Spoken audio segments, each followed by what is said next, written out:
We've been here all along. It's just starting. We totally didn't miss Ninja Gaiden.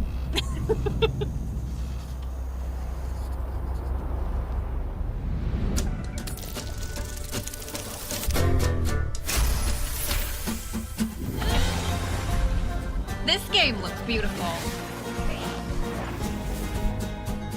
Like a platform boss fighting game. Hi, and welcome to Compulsion Games here in Montreal, Canada. At our studio, we care about world building, and we treat the setting almost like a character of its own. From the magical noir of contrast to the alternate history of We Happy Few, we draw inspiration from the landscape to shape mood, drama, and intrigue. For South of Midnight, our third-person action-adventure game, the story and characters bring a folkloric Deep South to life. This gave us a chance to explore Southern Gothic themes with a dark fantasy twist. So while our protagonist Hazel is at the forefront of our story, it's the macabre elements and larger-than-life creatures that will leave a mark on her journey and growth. Some of them are spooky looking. Whew. It is really picking up out there. Did you pack everything? Mama, this ain't my first hurricane. I know what to do. As long as you didn't forget the... Flashlights and batteries. Oh, shoot, we got 5 minutes. Let's go. We wouldn't be rushed if you didn't. Don't mumble. Speak on it. I said we wouldn't be rushed if you didn't waste all that time at the shelter. Now, you want to bring this up right now. I'm just saying. Hazel, please. We might need some help. I might need some help. While you're out helping everybody else. Hazel!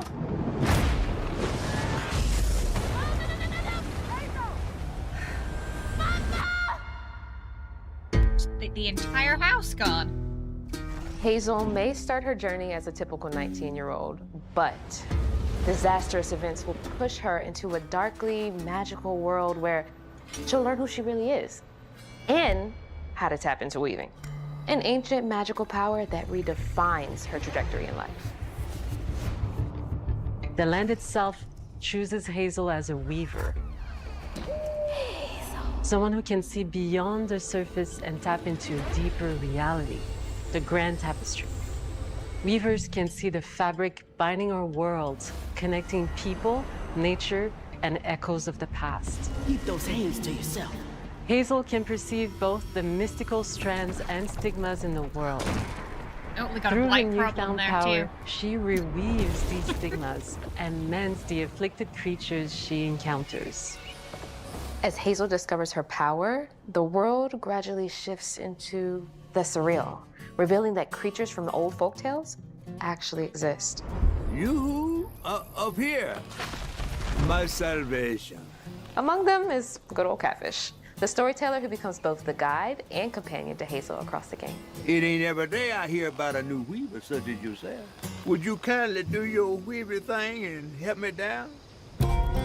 Meeting Catfish marks the true beginning of Hazel's journey. All of Hazel's arsenal and powers are designed around textile crafting and traditional spinning wheels. I wonder if there are like some southern cryptids in it that it's based off. Yeah, because it seems to be heavily sort of like southern history, right? Blending the traditional craft with mystical elements. Hazel engages with the world through a variety of movement abilities. Those abilities also help Hazel progress on a journey. As her journey unfolds, Hazel will master new weaving abilities, using them to traverse the world, conjure objects, and confront adversaries. Combat is about understanding and adapting to different enemy archetypes known as Aints, the manifestations of corruption Hazel encounters. These haints trap Hazel in combat until she unravels them, destroying them in the process. Each Aint has its own unique moveset, strengths, and weaknesses that you'll need to learn and adapt to. For example, the slug burrows on the ground and unleashes devastating strikes from afar, while the Ravager closes the distance with chilling speed. Hazel can counter these threats with agile melee abilities to execute powerful combos, jump attacks, and charges. Oh yeah, they're pretty spooky looking, aren't they? And can backfire. You love the look of this. The characters in the world and everything looks so good. It looks like it's gonna have a really interesting story as well. And these enemies are pretty are some of the spells Pretty at your foreboding, disposal too. that give you a tactical advantage during a fight. Timing is everything. Pull distant enemies close to start melee combos, push them back to interrupt and stun their attack. Then press the advantage with follow-up strikes. Spells interact uniquely with each enemy type, creating dynamic combat scenarios, especially when facing multiple types of opponents at the same time. Once near death, enemies can be unraveled, breaking their core and setting them free of their corruption, which has the added benefit of providing health boosts and reducing ability cooldowns. If you play your combos right, Gameplay you looks can fun. enhance Hazel's combat readiness and keep on chaining her abilities. As Hazel progresses in the game, she unlocks new moves and improved abilities, and you'll have to decide which areas to prioritize. The upgrades will change how you approach combat, like enhancing area of effect attacks, or refining push and pull skills to improve precision and make them feel more rewarding. The combat system is fast and responsive, built around chaining attacks, landing precise strikes, and unraveling enemies. You mind if I take a look around? You can see every place old Molly terrorized and more. Now for the low, low price of $1. In Hazel's search for her mother, you'll explore multiple regions, each ruled by a mythical creature with their own Southern Gothic history. You'll gradually uncover the backstories of these beings, once human or animal, who were transformed by tragedy, their secrets waiting to be discovered. As a weaver, Hazel heals these creatures by collecting fragments of haunted memories. We call these echoes, which reveal each creature's past. Hazel must experience these echoes before she can mend them. What kind of person would do that to someone? We design each region to reflect the creature Studio not that's been American? doomed to wander it. I mean, it sounds like they've got a lot of From the Americans atmospheric working on the game, environment though. to unique music teams composed for each one. While not all encounters lead to direct combat, Hazel will need to face mythical creatures in epic confrontation before she can heal them. Our boss encounters and gameplay sequences also reflects the uniqueness of each creature, with distinct mechanics that center around a specific thematic. These encounters feature multiple phases that ramp up in complexity. As the encounters progress, the musical theme builds up, cranking the tension alongside the fight. Whether it's Two-Toed Tom or hugging Molly, each of these larger-than-life creatures is inspired by Southern folklore and lead to climactic battles. Doesn't like you get got a some cryptids long then. journey ahead. South of Midnight unfolds as a hero's journey, and as Hazel, you'll travel through a tapestry of Southern-inspired landscapes. From abysmal swamps to flooded farmlands to the Appalachian peaks. In our magical South, decaying buildings reclaimed by nature stand moments And away south of from a midnight. hungry Rugal. And as Hazel delves deeper, reality bends ever more toward the fantastical. The history, landscape, and folklore of the American Deep South fill our world, and our team has infused the game with thoughtful details and environmental storytelling, like our bottle trees and haint blue porches, which are said to ward off evil spirits. The weight of the past emerges as central themes, which you can see through old abandoned buildings and businesses struggling to survive. As you explore, you'll meet locals who stayed behind even in the face of a hurricane. So I'm the last person left here. All those damn haints. This part of the river's filthy with them. Artistically, we're staying true to our moody compulsion signature style. But this time, we're using a handcrafted approach inspired by stop-motion animation, which allows our team to bring a distinct personality and tone into every prop and character. Because this folklore is open to visual interpretation, we embrace the freedom to reimagine these creatures and their stories, to adapt how they look, and to craft our own version of a fantastical Deep South.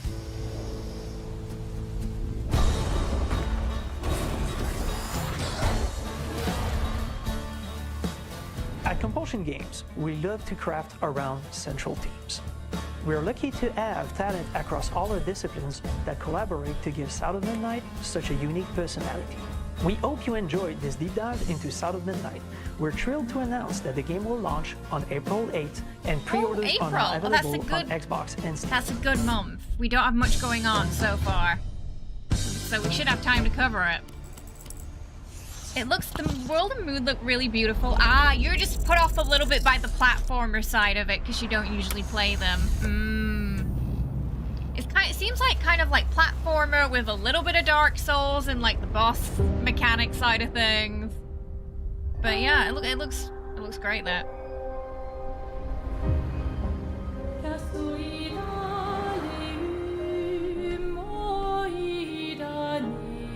Bonjour everyone. We are Sunfall Interactive and welcome to our nano. We are a small studio based in Montpellier, France, working on our first game, Clair Obscur Expedition 33. It's a turn-based RPG amazing. set in the fantasy version of late 19th century Belle Epoque France. Here we are. Our grand adventure in game development actually started as a solo passion project. I wanted to create something like the JRPGs with turn-based combat I grew up with and loved, but that fully leveraged the latest tech, refresh the genre with new features. This also has Jen from Baldur's Gate in it too. First, I turned to a programmer I knew would get it. Guillaume and I started trading ideas right away, and that quickly turned into trading files back and forth. Soon, I was creating the first prototypes of the reactive turn-based system, combining real-time offense and defense element, and a cinematic battle camera system. Things really clicked when we tested the first version of those features. We felt we had something both challenging and fun. As Tom and I went back and forth and iterated on game elements, a vision started to come together, and I shared it with an old friend from university. Guillaume and I are both passionate gamers, and when he described the project, I quit my job the following week and joined the team without hesitation. Because I believe that in video games, success always starts with a strong creative vision. And we had that, defined by 3 core elements. A story with great emotional depth, gameplay that innovates on the classics we love, and a world that is completely original, beautiful, and immersive. We founded Sunfall Interactive on these tenets. A group of friends with a shared vision and the drive to make something great. Amazing. This too is your legacy. Core to every great RPG is a compelling story. And Guillaume and I spent 4 years intensively developing and refining ours. And that started with the hook. 67 years ago, a massive slumbering paintress and a monolith appeared with no warning. Once a year, the paintress wakes and paints a number on her monolith, and everyone who has passed that age is erased. Every year, that number ticks down, and everyone dies younger and younger. Expeditions depart to kill the paintress, determined to fight until their final breath, but none have ever returned. Our story follows Expedition 33. It's like Logan's Run! No! Expeditioners. We honor your dedication. Oh, no pressure to complete the game then. Guillaume and I knew early on that we didn't want to focus on good versus evil. What's interesting to us are people who, yes, are flawed, but who care deeply about each other. And conflicts arise because they have different perspectives on what needs to be done. I'm sorry about earlier. We wanted our story to feel dark and mature, with adult characters who feel like real people with real experiences. I'm always missing something that everyone else just gets. The heart of the story is about overcoming an existential threat while struggling with loss and grief. And it's rooted in the characters' relationships, both to each other and to themselves. What are we gonna do, huh? Tell me. What are we gonna do? In a world like this, how does one stay hopeful or make peace with their fate? What duty do we owe to each other or to ourselves? These questions are deeply personal to me, and they permeate the story behind the story. Know that Lumiere fights with you. Tomorrow comes Expedition 33. The characters all have their own motivations and perspectives. Personal now. Gustave and Lune are deeply invested in the expedition, even if they fight all the time. To them, the mission is tied not only to their family, it's central to their identity and purpose. Protocol doesn't cover every contingency. You know that. Contrast that with Ciel, whose darkest days have already happened. What are the stars whispering to you? Actually, I'm the one whispering to them. It's something my dad and I used to do. and Maëlle, who cares more about really living her life, not just living longer. Gustav, are you real? It's not all dark, though. Along the way, they meet various colorful NPCs and recruit Monoko, who is a friendly but kinda bloodthirsty philosopher and a fully playable character. He has a really cool battle mechanic where he can turn into the enemies he defeats. What are you doing? Just need your foot. Aha! He's very, very old and has seen many expeditions come and go. He is a Gestrol, which are a group of playful beings who view battle as a form of meditation. They're fun and sort of ridiculous. I love You'll him meet already. Monoko and many other Gestrols across the game. R-rated Kirby. And of course, there is Esquier, who is one of the oldest and lore-wise the most powerful creatures in the verse.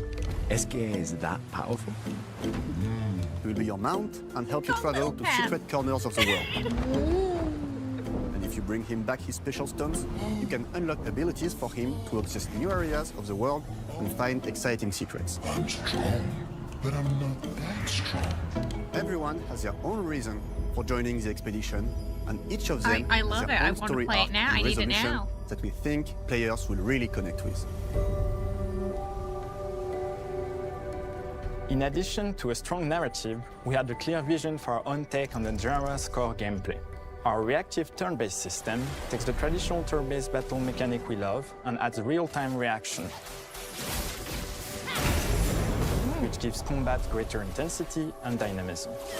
During enemy turns, you can negate all damage by dodging or parrying at the right time.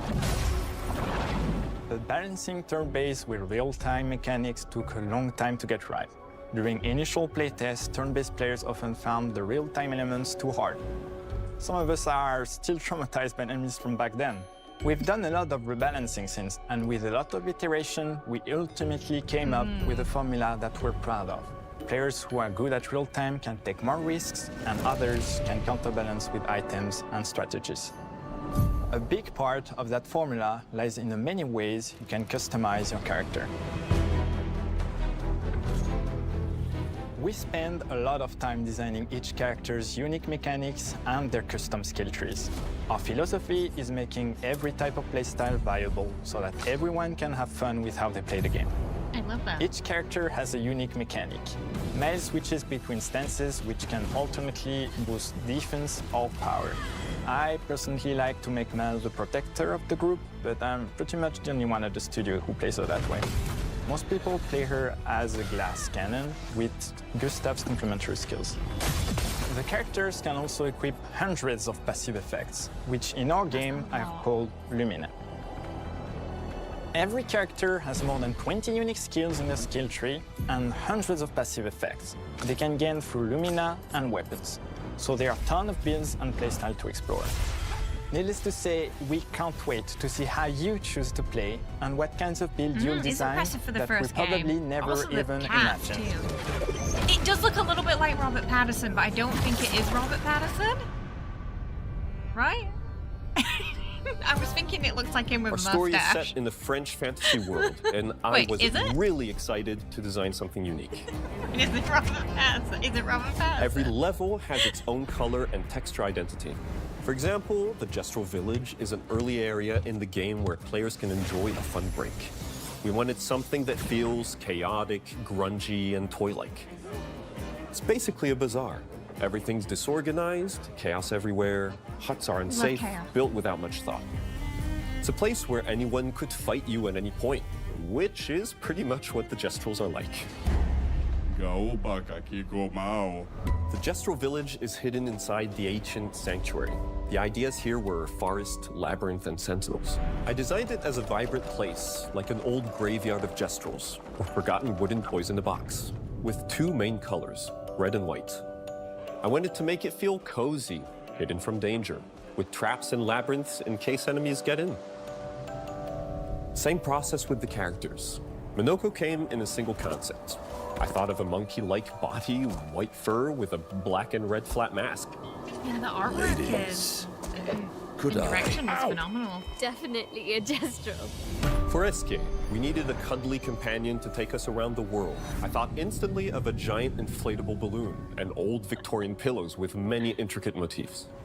We start with the core themes and ideas, and the visuals grow organically from there. From the very start of the project, there was one thing that we absolutely wanted to bring back from older JRPGs. A feature we really loved, but is very rare these days. A completely 3D and navigable world map. Yes, we've got a world map. And it was a real challenge to create, both artistically and technically. And so it ended up a lot bigger than we expected. You'll definitely need SK's help traveling around. Here we go. We're super happy with the result, though, as there's a lot of amazing. side paths and entire hidden levels. If you want to fight the toughest bosses of the game, you will have to explore. Good luck.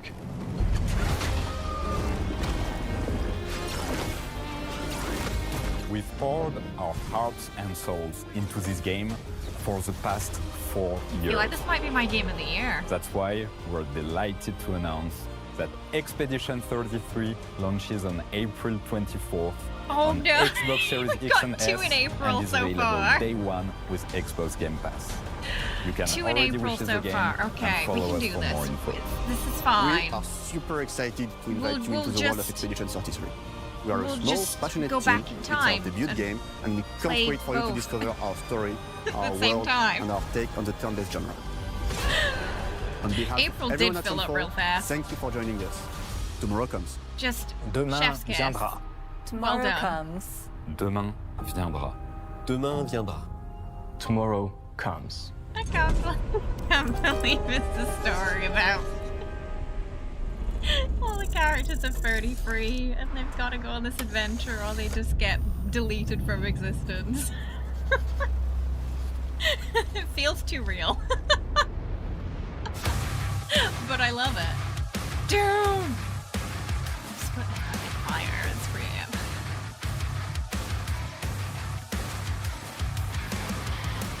Just any month for April, please. I beg of thee.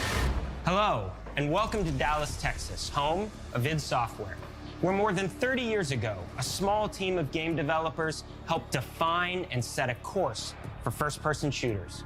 A lot has changed since then, but our team is as passionate as ever. And the most important values at the core of our games, innovation, craftsmanship, and performance, remain a priority for us to this day. And as you're about to see, those values are infused in every aspect of this latest installment in the legendary Doom franchise. It is an honor to work on this game, to carry on id's tradition of creating all-out, groundbreaking levels of fun. So now, we're excited to share with you a look at our most ambitious game yet. This is Doom: The Dark Ages. That was so stupid, I mouthed the words.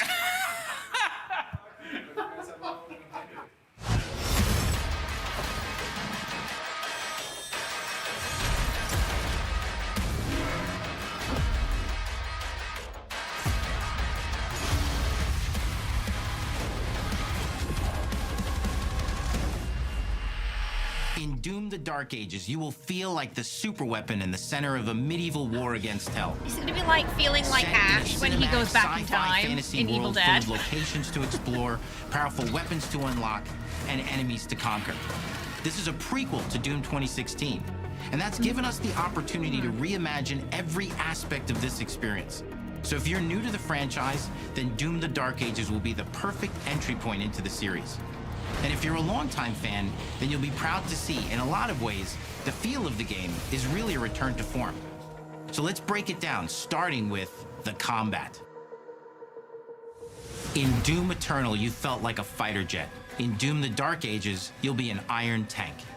Heavy, strong, but still fast. A grounded combat system with an emphasis on power over the acrobatics of Doom Eternal. He can shield too. And a balance between enemy projectiles and player movement speed that makes strafing to aim viable again, just like in the classic Doom games. But it's not all about nostalgia. Innovation is the goal, always. And so for Doom: The Dark Ages, it's an all-new world with new tools and new mechanics to master. Also Let me great introduce you level to design, too. the Shield Saw. Block. Throw. parry, deflect, all from one input. It's contextual, tons of depth on a single button press. You know, we want every Doom game to stand on its own as a unique experience. So in 2016, we asked you to run and gun. In Doom Eternal, it was jump and shoot. And in Doom the Dark Ages, you're gonna stand and fight.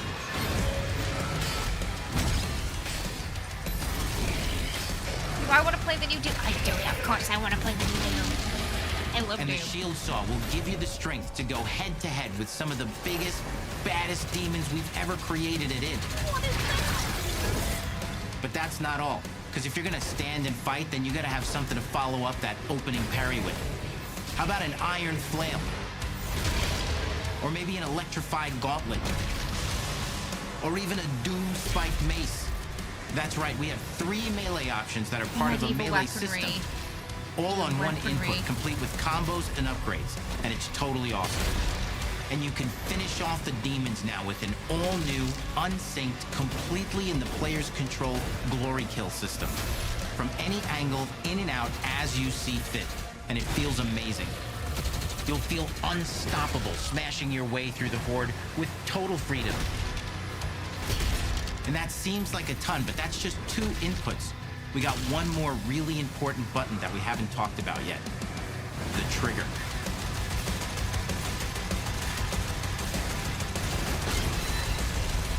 That's right, we've saved the best for last. Doom has and always will be all about the guns, and Dark Ages has some of the most ridiculously powerful weapons that we've ever created. Mean. Ancient. Right, take my money. Brutal torture machines, built to butcher, impale, and shred the minions of hell with. This is some of the greatest level design, though, I've seen in a Doom game, yeah. Only in Doom. That's the mission statement for the design of these The levels are never-before-seen, massive. insanely fun-to-use tools of mayhem that only the Slayer alone the has the mechanics. power to wield. So let's take a look at some extended gameplay footage and Yes. see how these medieval mechanics synergize with the enemies and the environments to form the new combat loop for Doom the Dark Ages. Art direction is going to be a tough award this year.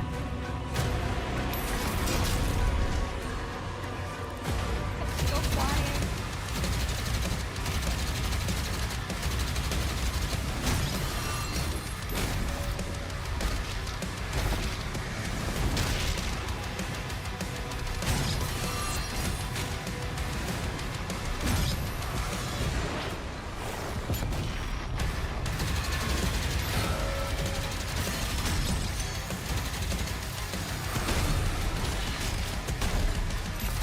Chainsaw for a head.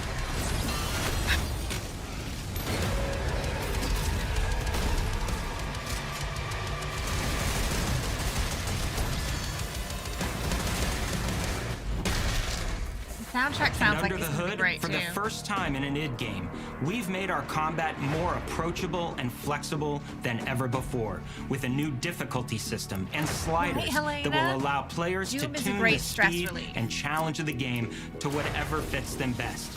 You can slow things down or speed them up. A It's Doom a game Doom with for great all accessibility Slayers. options. And the gameplay doesn't end with just the Slayer. We finally have for you, you've been waiting for 2 games now, to get in and pilot your very own 30-story Atlas, which is a mech.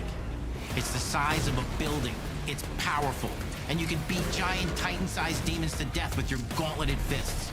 And if that wasn't enough, we also have for you your very own fire-breathing, Gatling gun-toting cybernetic dragon. Neither of these are one-and-done features either. They have a full suite of abilities and even mini-bosses. The spectacle is epic. The Power Fantasy is unlike anything we've made it in. And the combat systems behind these features are deep and tons of fun. And as cool as all that is, we know that fans of single-player action games expect more than just great combat to pull them through the experience. So we're excited absolutely. to share with you not just the gunplay, but the world of Doom the Dark Ages. I'm gonna throw up, but I'm gonna be happy about it. Your hero's journey will take you to the far reaches of the Doom universe. Mysterious worlds from the Slayer's past, dark forests, dungeons, ancient hellscapes, battlefields, and worlds beyond. And through exploration, you'll be unlocking new abilities and godlike powers every step of the way. Now armed with your trusty shield saw, you're gonna cut, leap, and smash your way through environments full of secrets and treasures. There's always something new waiting to be discovered or destroyed. Now let's take a closer look at just one of the many missions you'll experience in Doom: The Dark Ages. In this level, you will meet the enemy at the gates and save a city from certain destruction. Explore the medieval battlefield outside the castle walls, seeking out targets and enemy formations along the way to engage with as you see fit, with any gun you choose. Explore what is the largest play space ever in a Doom game, discovering secret caves and dungeon-like mines in search of vital resources. It's like they put all the things I love about other games into a Doom game. Where you go, who you fight, and the objectives you pursue. It's a Doom sandbox full of war and riches. Once you've broken the enemy assault, head back to the main gates, because the battle isn't over yet.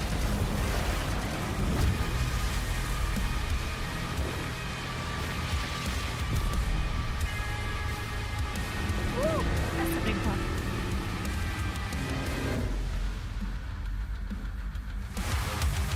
And the soundtrack to your epic adventures will be composed by the award-winning team at Finishing Move. Delper said the best thing about it is you can be over 33 and still play it. Medieval vibes and pure adrenaline. You'll feel like you're expanding the legend of the Slayer with every mission you complete. And speaking of that legend, the story of Doom: The Dark Ages, like everything else in the game, is big. It's a summer blockbuster event with everything on the line, and you are the star of the show. Your power is coveted by your enemies and withheld from your allies. With the Slayer imprisoned at the start of our story, the balance of power between good and evil is shifting, and time is running out. It's a new story and the perfect entry point for new players. It's easier to access now as we've taken the narrative out of the codex and into the cutscenes, featuring new characters, old allies, and powerful new villains. And for returning players, it leads directly into the Doom 2016 Slayer's Testaments. It's an action story worthy of the Slayer's legend.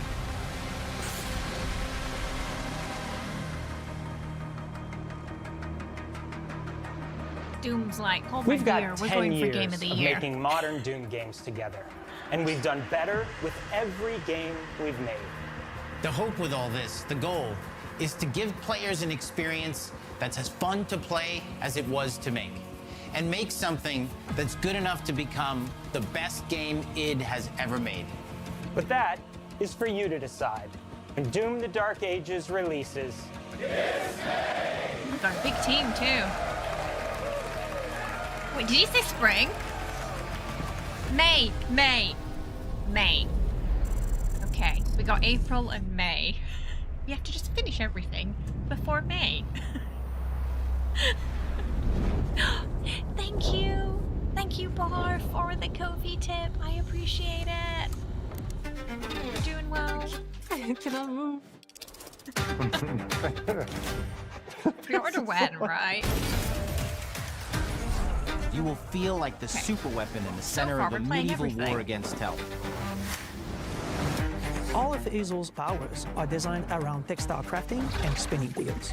The combat system is built around chaining attacks and unraveling enemies. Our reactive turn-based system Game Pass is stacked this year.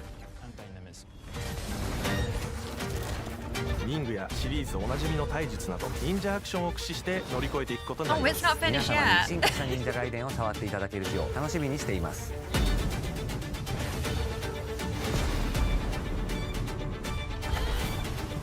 They still have, I don't think, oh wait, maybe, wait, was Ninja Gaiden the surprise?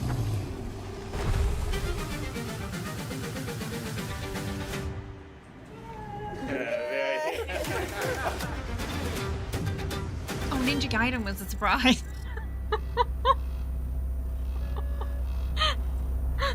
surprised was Ninja Gaiden.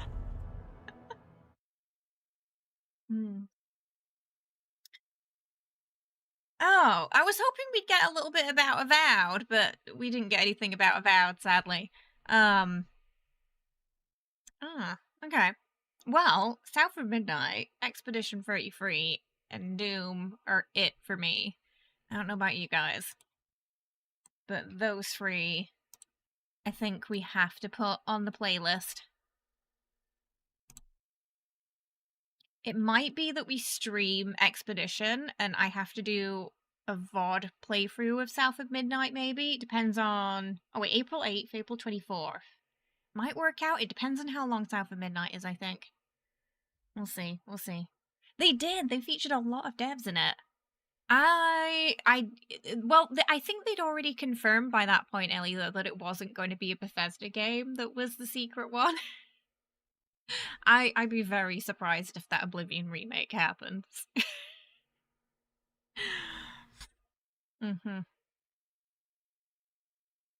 Expedition 33 feels like Baldur's Gate 3 in Europe. At first, I was a little like, because I don't usually enjoy turn-based Japanese RPGs, and it's in that kind of style, but they've taken that style and they've made it into something of their own with some some real-time mechanics. So I think it's going to be interesting to... It's going to be interesting to see what the gameplay is like to play. It looks fun so far, though. I'm really excited for Expedition. Yeah, it's a bit of a hybrid, they said, yeah. So basically you have that turn-based mechanics with some real-time reactions to click. Kind of like DDR. That Kylo Ren scene where he just screams more is how you feel with this Xbox, right? Like, we need more. Oh, yes, the Origins playthrough is out for members right now. If you are not a member, but you're subscribed on YouTube, you can watch it at 5 PM ET today. That's in a couple of hours. It's going to be coming out. Possibly with Grand Theft Auto, Death Stranding 2. It's going to be a massive year. Yeah. In a couple of weeks, we've got Avowed. I was surprised they didn't showcase it here because it's coming out so soon. But yeah, we've got Avowed coming out soon. And for February, and April's just completely stacked, isn't it? Oh, March, Atomfall. It's a sort of atom punk game set in the Lake District of England, which is very close to home for me. I used to go hiking in the Lake District, so I'm really looking forward to that one too. It's looking amazing so far. First half of the year, it's gonna be good. It's gonna be really good. You need more diverse locations for RPGs.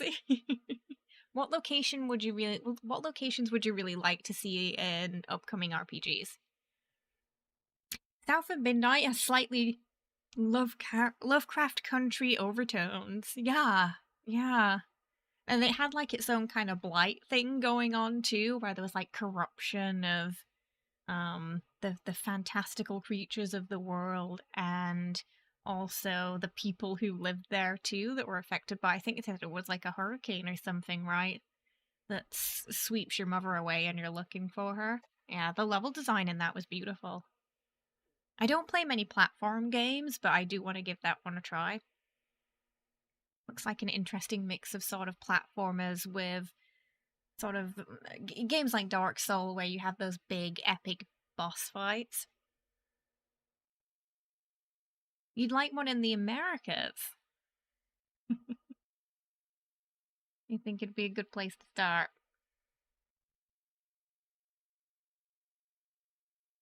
So I'm just moving the screen like this so it doesn't... The white screen was making the lighting change. Oh, it's in the south of America. Yeah, the south of America. You want one in Finland.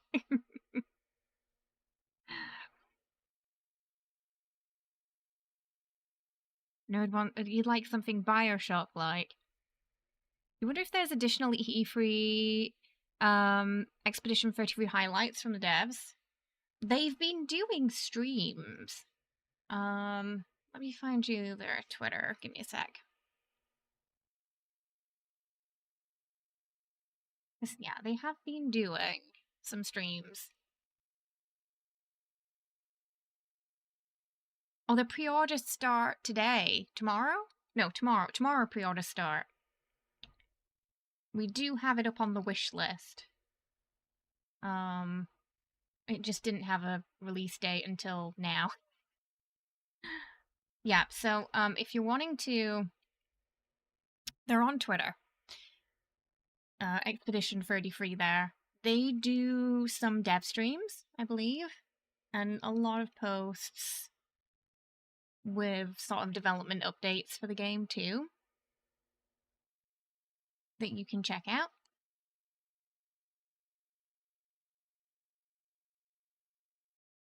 So I highly recommend giving them a follow there so you can keep up to date.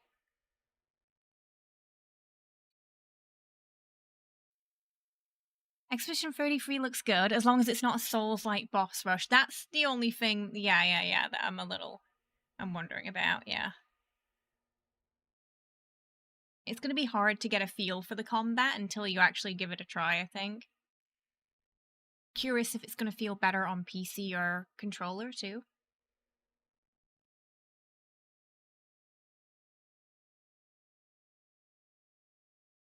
The world does look beautiful for Expedition. I've got that website here. Yeah, some just amazing level design that we've seen today. And phenomenal artwork. Yeah, you're burnt out on the Souls-like of it. Yeah. Yeah, I'm definitely... This year, I'm definitely craving more games like Baldur's Gate with that kind of pace and storytelling and characters. Yeah. I'm definitely wanting a lot more story-driven stuff. So I was really surprised to see that Doom is... It sounds like this upcoming Doom is going to be quite story-driven as well, compared to others in the series.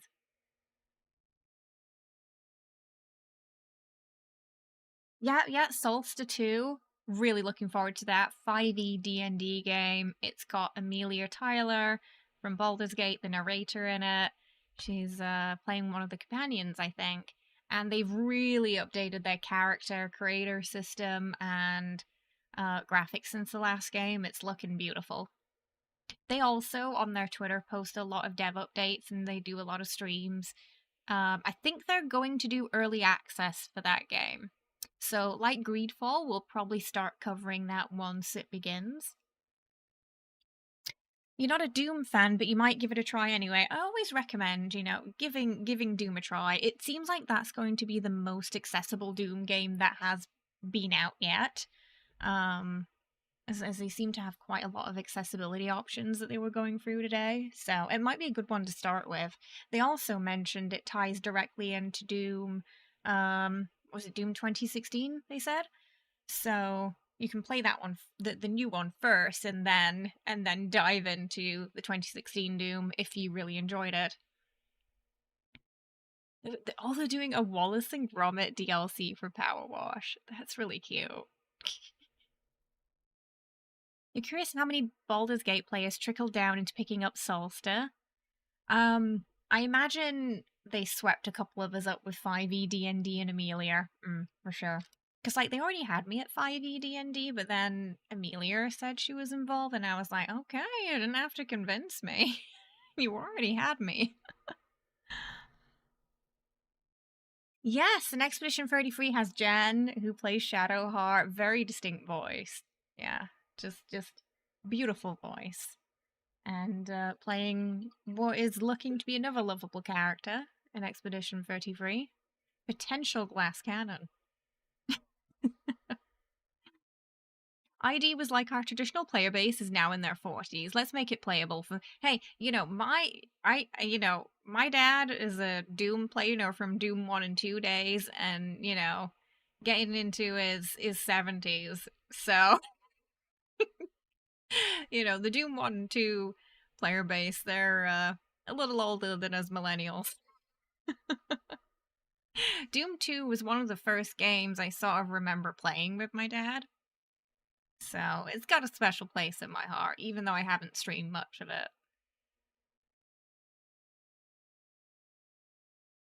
Part of the old gaming history. It was one of those games where my mum was like, "Are you sure she's okay to play this? Like, she's pretty young.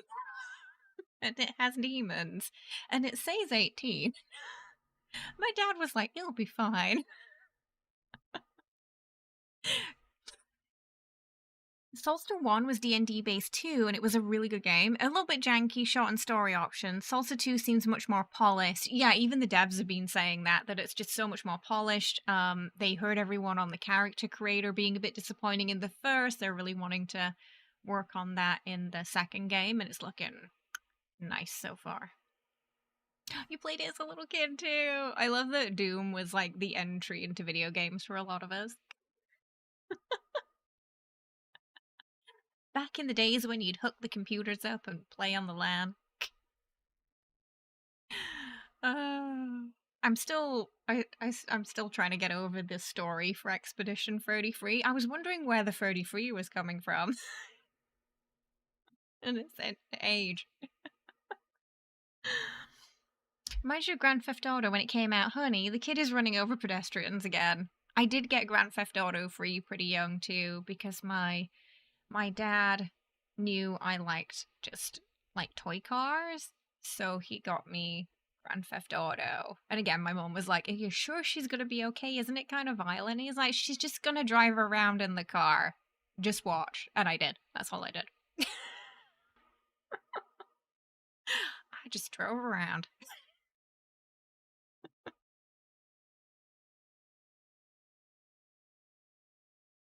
Solstice 1 was really great. I had a bit of jank, but you really enjoyed it and you're really excited for Sol. I'm so glad there's a bit of hype for Solstice in the community as well. Because yeah, I hadn't heard many people talking about it. So that's good to know. Because it's another one I really want to cover this year. When does that have a date? I don't think it has a date yet, does it? They did mention something about early access. Yeah, so my guess is like Greedfall early access first. And then we're probably gonna get it. So it's probably gonna have a similar development scale to Baldur's Gate, I guess. Definite must buy for anyone interested in anything resembling Baldur's Gate 3. Absolutely, absolutely. Tide is over until the next Larian game, it's stacked again this year. The last 3 years of gaming have just been fantastic. We've had just back-to-back just hits. It's been wonderful. It feels like many are rooting for Solstice 2 to make it because of how well Baldur's Gate did, and also being separate-ish from Wizards. Yeah. I think there's definitely more of a demand for the turn-based D&D genre now as well. Yeah.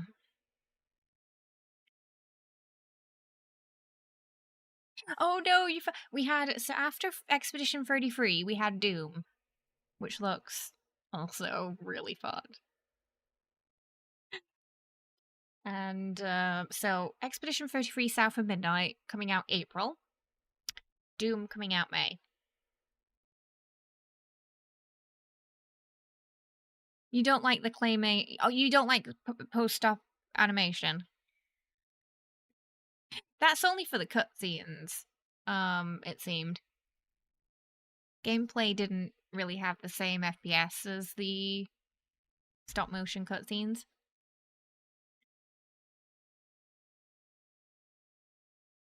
They did explain a little bit why they'd done it that way. It was a very distinct style choice. But yeah, it's maybe not going to be for everyone, that.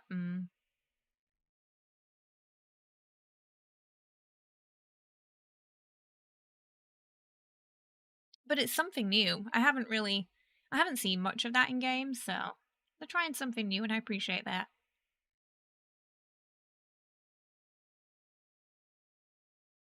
It's not just Larian. Alcat Games are also doing a good job churning out CRPGs, but they're essentially based on D&D 3.5, which is harder to get into. Oh, what games did Alcat make?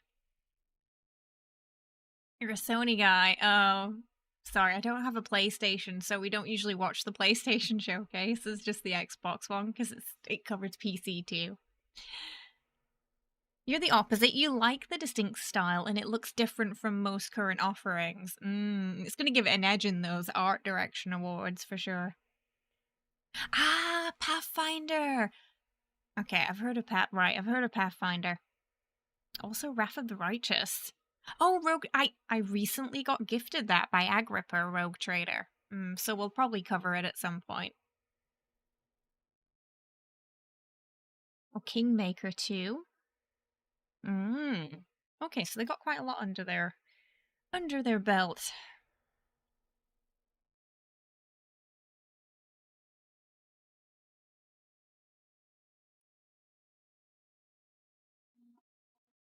There's so much to look forward to. So much to look forward to this year. You did 50 hours a week in WOTR, and that was before you went on vacation. Oh, 3.5 isn't too different from 5e that you feel like I'd probably understand based on what I'd learned from Baldur's Gate, maybe. So it'd still be worth, like, looking into. So what is everyone most excited for then? I think for me, Expedition 33, yeah. That's gotta be my top from this showcase. From this showcase, for sure. But Doom also had me quite floored. I think I looked like I was gonna combust at one point when the dragon came out. So someone in chat said I was having a moment. I think I need to clip that moment though of me when they explained why Expedition 33 was called 33, and I made that correlation between wait a minute, I'm 33. Oh no.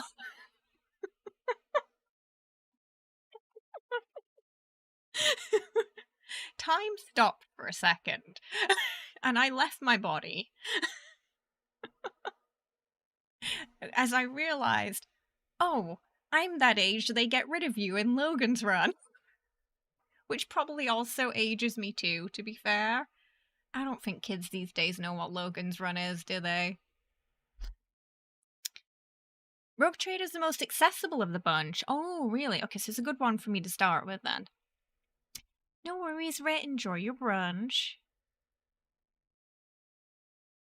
Midnight Walk is a very cool looking horror game. Very unique style. Oh, South of Midnight, you mean? You talked about that one. Doom you're going to play. The other two look amazing, but you want to see gameplay first. I got you, Dapper. I got you.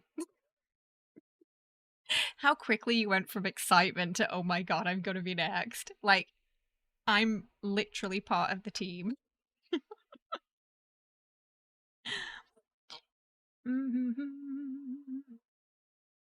Oh, Pathfinder's not 3.5e, it's something close. Oh, it's like a modified version. Was it 70s? Oh, it was 70s, not 80s. No, not the oldest. They said she writes a random number, so it could be the youngins. It could be the youngins. It's just this time it's 33. So they could that spirit could literally write, I don't know, 18. And then everyone who's 18's in trouble.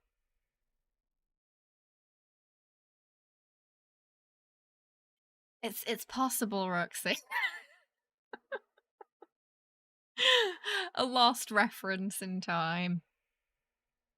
Given the birth rate in so many countries, we're gonna have to do Logan's Run pretty soon. Well, we're in trouble.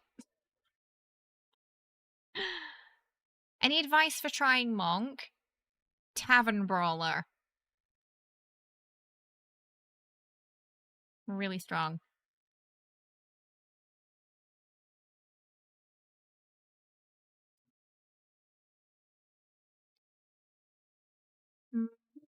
You can also do like a Shadow Sneaky Monk too, which is kind of fun. I usually do the Tavern Brawler Monk. Oh, lots of... Oh, okay, so we've got... if you have recommendations, Core, for Halloween, you know, let me know. We've got a lot of time to get that sorted, so we can plan it out. I really have to play Alan Wake at some point too. Oh, every year it ticks down 1 year. Did they? What number did it start on then, I wonder? Hey Vance, how are you doing? We're just gushing over all the games we saw and how much I can't wait to play Expedition 33.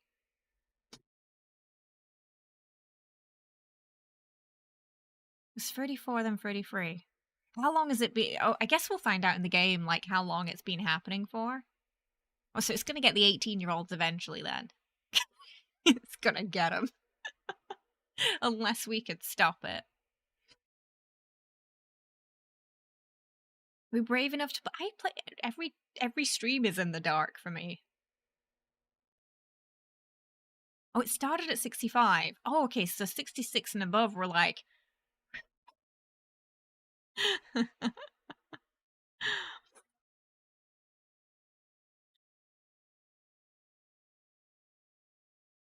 So we have to save everybody who's 33 and below, basically.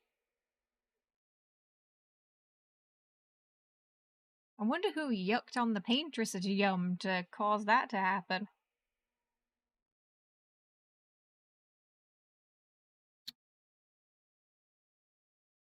Do you think if you turn 33 after the number's been written, you turn to dust? Or is it just to everyone in the moment the number's written? It seemed like it was everyone when the number was written. Like, they have a certain amount of time before it happens. Oh, you're safe. You're safe, Travis. You've already passed the age. Yeah, no, yeah, so they said that they wanted to make a game with more mature characters. And again, I love it because, you know, I'm in my 30s now. I'm not really as interested in playing games where I'm playing a 20-something-year-old. I think that's why I didn't really gel well with Rook from Veilguard, because they felt like they were 18, 19. So a lot of the time I was like, you need to sit down, buddy. It's a miracle Solus hasn't slapped you yet. So kind of like characters in Baldur's Gate was sort of perfect for me. Because that's where I am in my life.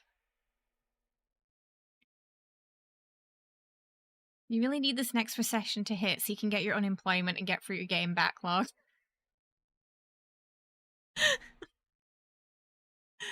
Oh, the timeline is bleak. Hmm. You're in your 20s, and there were moments when you got irritated with Rook.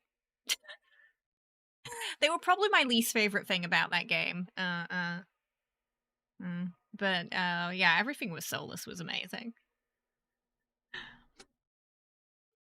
It took me a couple of playthroughs to realize, though, that was... 'cause something was nagging at me every time I played, and I realized it was Rook, and I was kind of just phasing them out most of the time.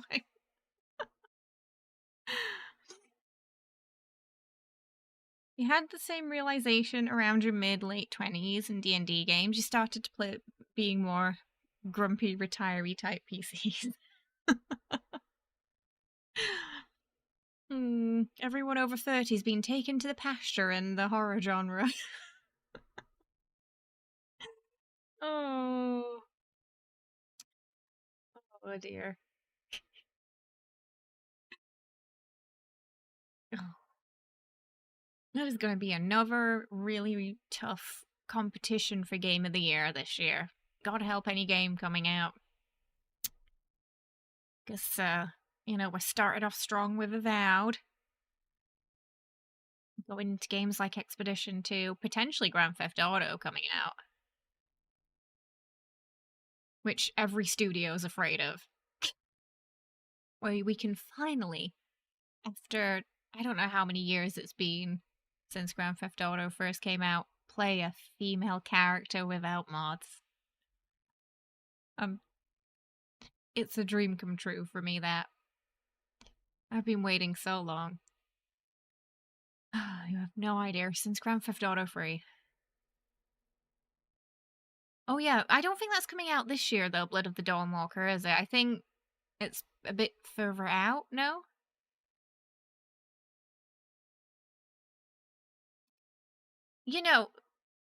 Look, people rag on Astrobot, but apparently it was really good. It was just like a really solid, pretty much bug-free platformer that the whole family could enjoy. And people said their kids enjoyed it, they enjoyed it. It was just a good platformer, apparently. Oh yeah, there's an Assassin's Creed game coming out as well, isn't? Yeah, I guess. There's been a couple now where you can play a female character too, but early on in Assassin's Creed, it was always a guy, wasn't it? Yeah. Oh, bad news about the Tomb Raider remasters coming out in February. It's not Legend, like it was rumored. It's Angel of Darkness. Which I'd honestly forgotten about.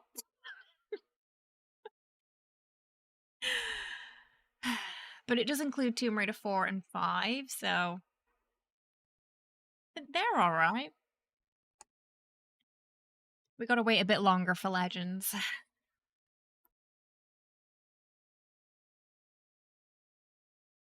Hey, maybe they got rid of...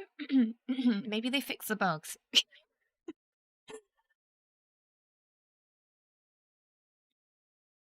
Fine. I guess we gotta let the families have one game of the year every decade.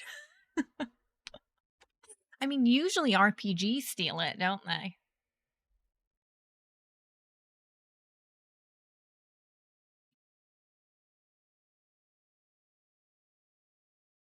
They remastered the bugs to be... I just remember Angel of Darkness being a mechanical bug fest.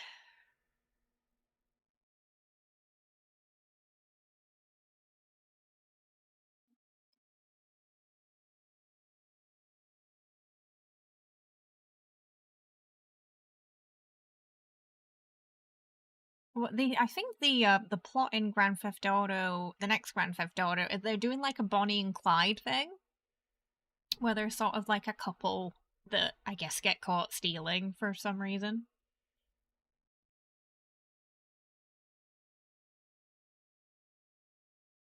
That Expedition 33, Travis, I guarantee it's going to be better. Astrobot was a fun little game, plenty of trips down memory lane for a long time. PlayStation fans. Yeah, and one of its competition was Baltro, which is an indie game made by one person, but again, everyone says it's super addicting. If you love card games, it just sucks you in.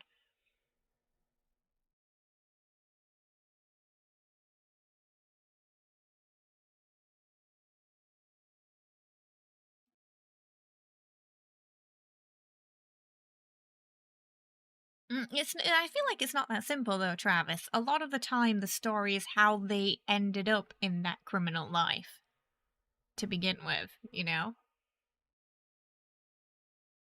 Like with Trevor, it was his upbringing. Michael wanted riches. Franklin kind of just got, sucked into their madness. Hey Nick, how you doing?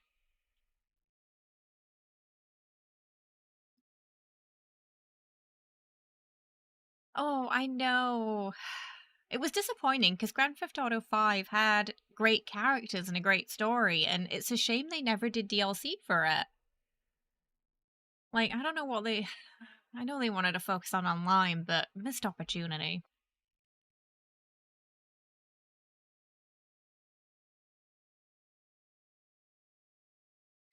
You were actually rooting for the Trevor's like, you don't really want to. I don't think anyone really wants a Trevor in their life. A great character to watch, but you wouldn't want to be their friend. But there are definitely parts where you feel a bit sorry for him because he's a bit of a product of his environment.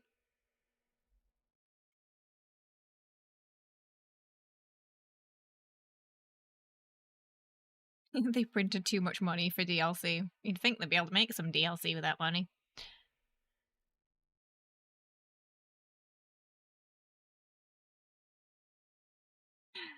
But yeah, it's also why we didn't get any for Red Dead 2, isn't it?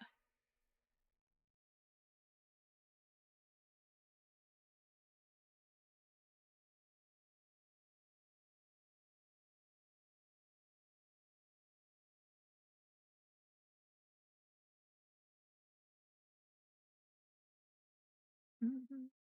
Are there any remasters that you're hoping will happen this year, chat?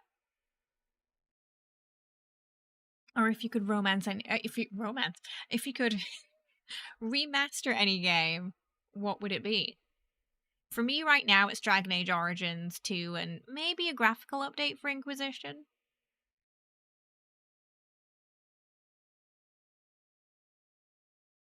Niche Wishes, FF Tactics, oh, didn't Final Fantasy 7 Part 2 come out for PC today?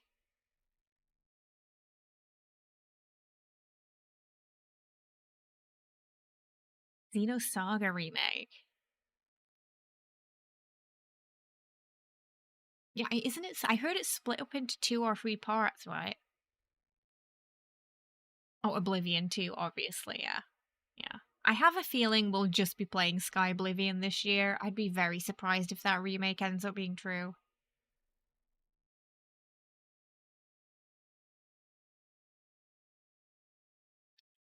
All the Switch games suffered from low FPS. Getting the Switch 2 patches would be nice. BG3 had the best DLC content. They just chose to put it in the base game instead of charging for it. I mean, we're getting new classes soon. I'm going to count it as DLC. Funnily enough, it's funny that you say that because Kenny was telling me about it and he thought I didn't know about it for some reason. And he just walked into my room and said, "Did you know Baldur's Gate is getting a DLC?" And I said, "Oh, you talking about the subclass update?" He thought they were adding a new character for some reason. I think because he read the subclasses and got confused. But it's basically like DLC. A lot of companies would charge for that. Every year you ask Bandai, and every year they ignore you. It's another Skyrim remaster. We've got enough, Todd. Pokemon Legends. Oh, Outer Worlds 2. Yes, that's coming out this year. It is indeedy. Not sure on the date yet. I don't think they've got a date right now, but it's just sometime this year. And we have new friends at Obsidian who are hooking us up for Avowed and Outer Worlds 2.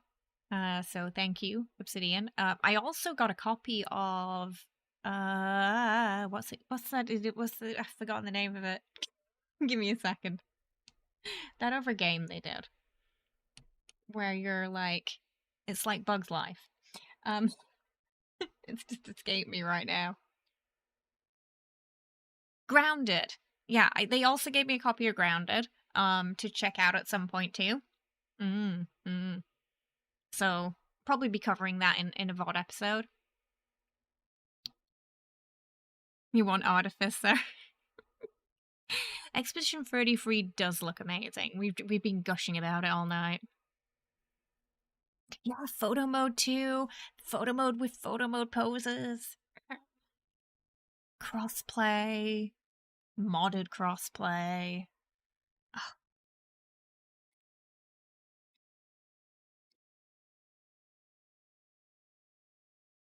I love that you can play Baldur's Gate on your PC and then you could get like a Steam Deck and continue your playthrough on there or on your console. It's great. It makes me think about like, do I need a Steam Deck? And then I'm like, but if I had a Steam Deck, I'd probably never put the game down. Maybe it'd be dangerous. Like, I'd be playing it all the time. Yes, get Expedition 33. Yeah, kitty cat.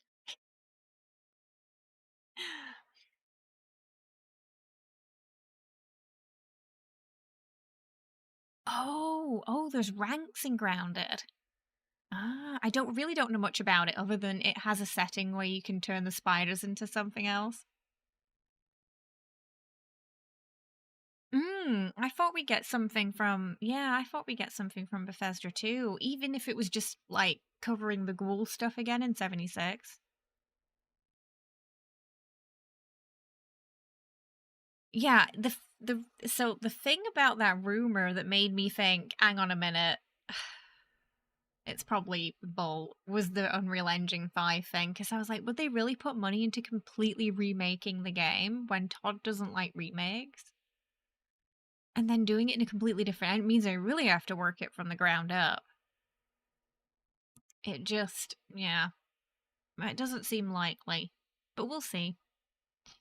We got Sky Oblivion anyway.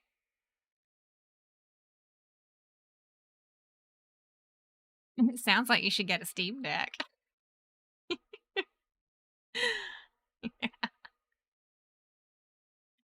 Surprise, I am in fact a Jedi. Obsidian have always made good games. I'm so excited to see a medieval fantasy RPG from them. If they don't update Starfield in the next 2 months, isn't it supposed to be getting at least like one more DLC? Yeah, I think it's going to be on the. I think that's what they said, Core. Yeah, an updated version of the engine. I don't like spiders in real life. In games, I can kind of like. I'm not going to freak out too much if it's in game. I might grimace a bit, but I can like manage it by just not looking at them directly. It's more in real life where I'm not a fan. I played every medieval fantasy RPG has spiders, so I'm used to it. Used to it. I should put us in just chatting now. It's in there. Yeah, so when I do the VOD, I'll probably put that arachnophobia mode on for any people in the community who have that issue. For accessibility.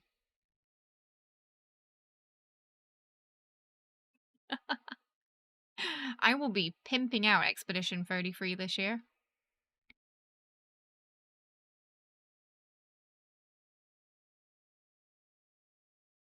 Was Shattered Space, was it poorly received?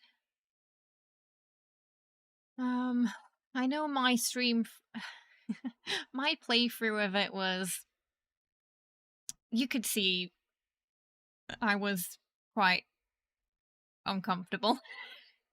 But it was mostly due to motion sickness, and the final boss fight, there was so many flashing lights on top of the nausea that I just felt, I guess overstimulated is really the only way to describe it. It was like there was just so much happening at once on top of the nausea that I just wanted to finish it ASAP. And someone in chat was like, why are you rushing? It's like, I need to get this done.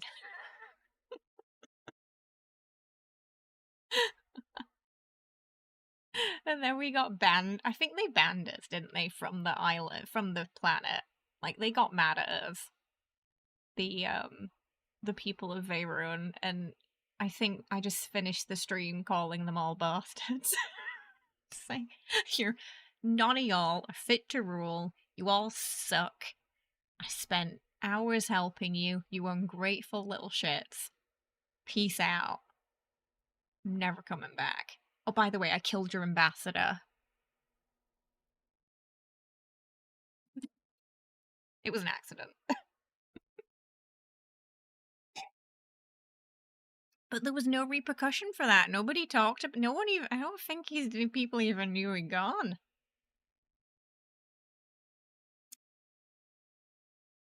So that was disappointing. You're now terrified of floating blobs. Thanks, Grounded. Oh, is that what they turned into? You were neutral towards spiders and you took a trip to Australia. I can't go to Australia for that reason. I couldn't handle it. It was too similar to Fallout 4 for a game that came out almost 10 years later, you felt. But you enjoyed the classic Bethesda gameplay. I think it definitely has its audience, you know? Just for me, the motion sickness was too bad. So it was difficult for me to review it properly because I couldn't engage with it properly due to accessibility issues. When the Ghoul update comes out, if you don't get different dialogue in Vault 63, I'm going to be disappointed. Ooh, right, we should. That's another thing we got this. Oh, that's another thing we got. Please don't be April. It's probably going to be March, right? February, March? Maybe around Farshnart time? Too much happening in April.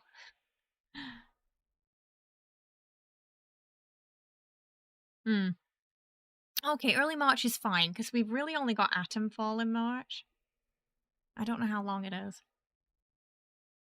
Another one I'm excited for. Lake District in England. So my accent is going to come back for those streams. I warn you in advance. A lot of northern accents in that game.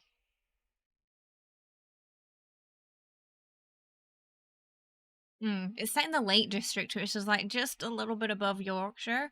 Not too far from where I come from. I used to go the hiking in the Lake District with my uncle. It's super beautiful there.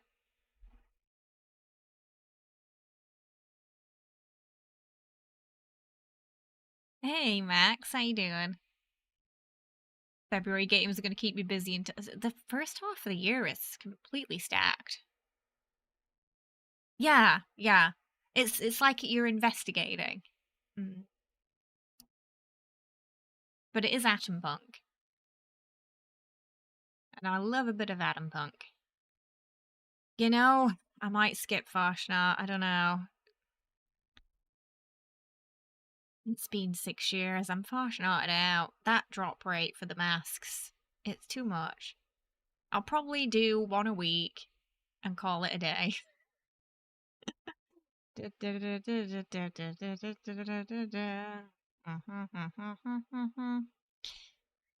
do the tune with the Ottoman this year, maybe. Spice it up a bit, you know. New rewards, same pool. Ring even worse because they added more stuff to it. Woohoo! Every year we tell them the drop rate for it's awful. And every year they just add more to it and make it worse.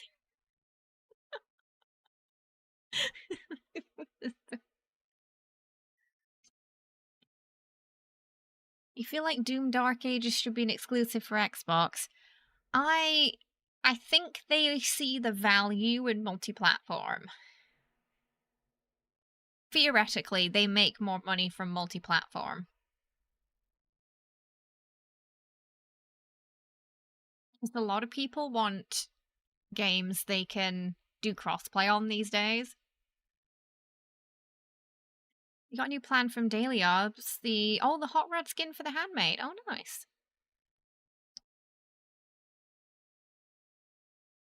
Oh, we hadn't had a Glass Caverns Daily Ops before. I haven't done a Daily Ops in a long time.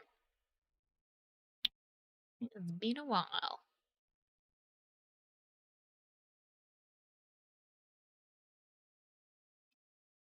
If they run it 4 times a year, they can divide the loot pool into 4. I don't know, retire the old things. Ticket system. Ticket system.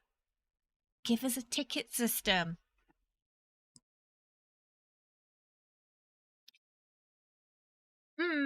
Oh, yeah. So everybody so the people who were working on Veilguard got, as soon as they'd finished that, they got moved over to Mass Effect, because people who were doing Mass Effect were helping with Veilguard. So, yeah, BioWare said that all hands on deck for Mass Effect 5.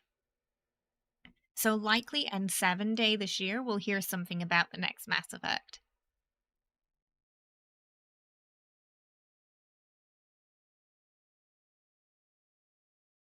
They don't have anything like that for Farshnart yet, though, right?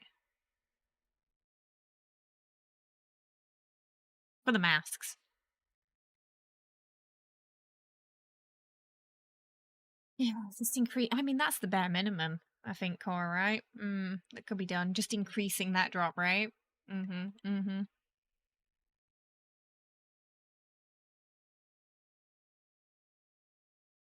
If you're gonna keep adding stuff to the pool, it needs tinkering.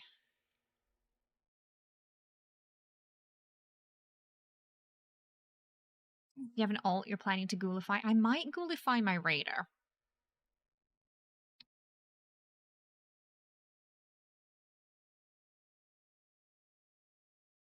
I think EA's expectations are higher than the reality.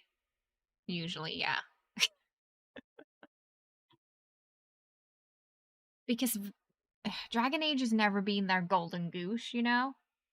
It has got quite a niche fan base. Like, its fan base is strong and quite, what's the word? Loyal. But it's not as big as, say, I don't know, Fallout, you know?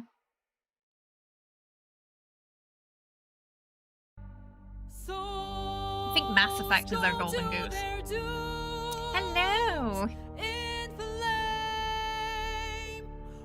Welcome! Oh, hi, Frank! Hi, Frank. We were just watching, we're just having a natter now. We were just watching the Xbox Direct Showcase.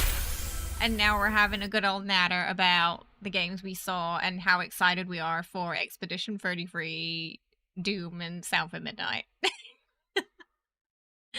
Welcome on in. How is everyone? I hope we're all having a lovely day. We're not playing Fallout today, but we are playing it on Friday. Some Fallout 76. Today is an impromptu, not usual stream day where we were just enjoying the Direct. Did anyone else watch the Direct today? Let us know what you're excited about. We're just having a little natter about Farshnart too. And the horrendous drop rate for masks. Hey, Deb. I hope you're having a lovely day though, Frank. Hope you had a wonderful stream too. I appreciate you stopping by. You can cure the ghoulism with a chem, but you're only getting one. Oh, and then the rest you get from the Atom Shop? Sneaky. I think it's in the PTS already, right? Welcome! Thank you for the follow. For anyone who doesn't know me, hi, I'm Kay. I play a lot of Fallout, RPGs. We do a little bit of variety here, but usually Fallout's on Friday. I used to be exclusively a Fallout 76 streamer, but we shake it up a bit now. I also play a lot of Baldur's Gate, as you might have heard. Usually we play Baldur's Gate on the weekend. Right now we're playing Mass Effect on Wednesdays. Baldur's Gate on the weekend. We do a lot of cosplay streams here too. And yeah, we were just talking about how we're excited to play Expedition 33 this year, Doom, Avowed, Atomfall. Ugh, there's so much coming out. Can't wait. Oh, I know. Usually you're on when I'm sleeping. I appreciate it. There was nothing about 76 today. It was literally Ninja Gaiden, which was the surprise game. No Oblivion remaster. South of Midnight, Expedition 33, and Doom. Doom looks amazing, by the way. You get a dragon that you can ride. And a chainsaw shield. Hey, Kashira, how are you? I hope you're well. Welcome.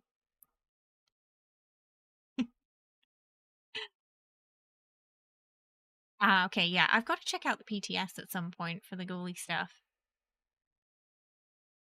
We're doing alright, Deb. Not too bad.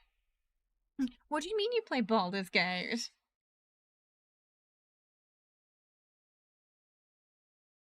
Never heard of that.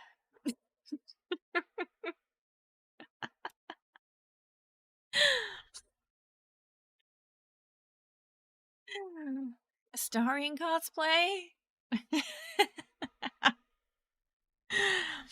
Never done that before.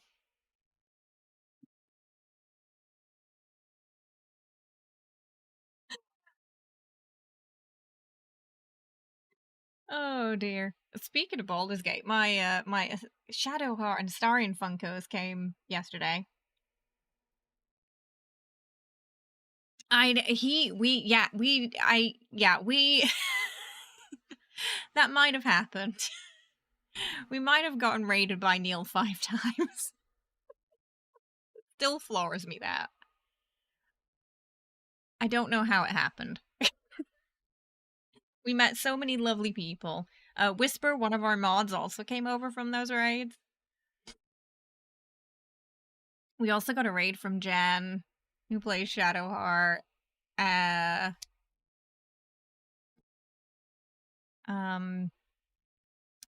My mind's blanking. Roland's actor too, also stopped by. He was so sweet. He was really sweet. It is technically technically Larian are in indie studio.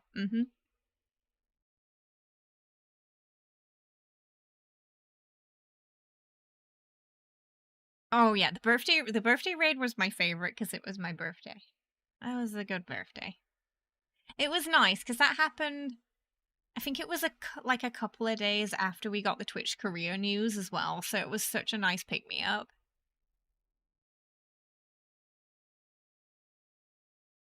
Oh, no worries. You get some rest, Frank.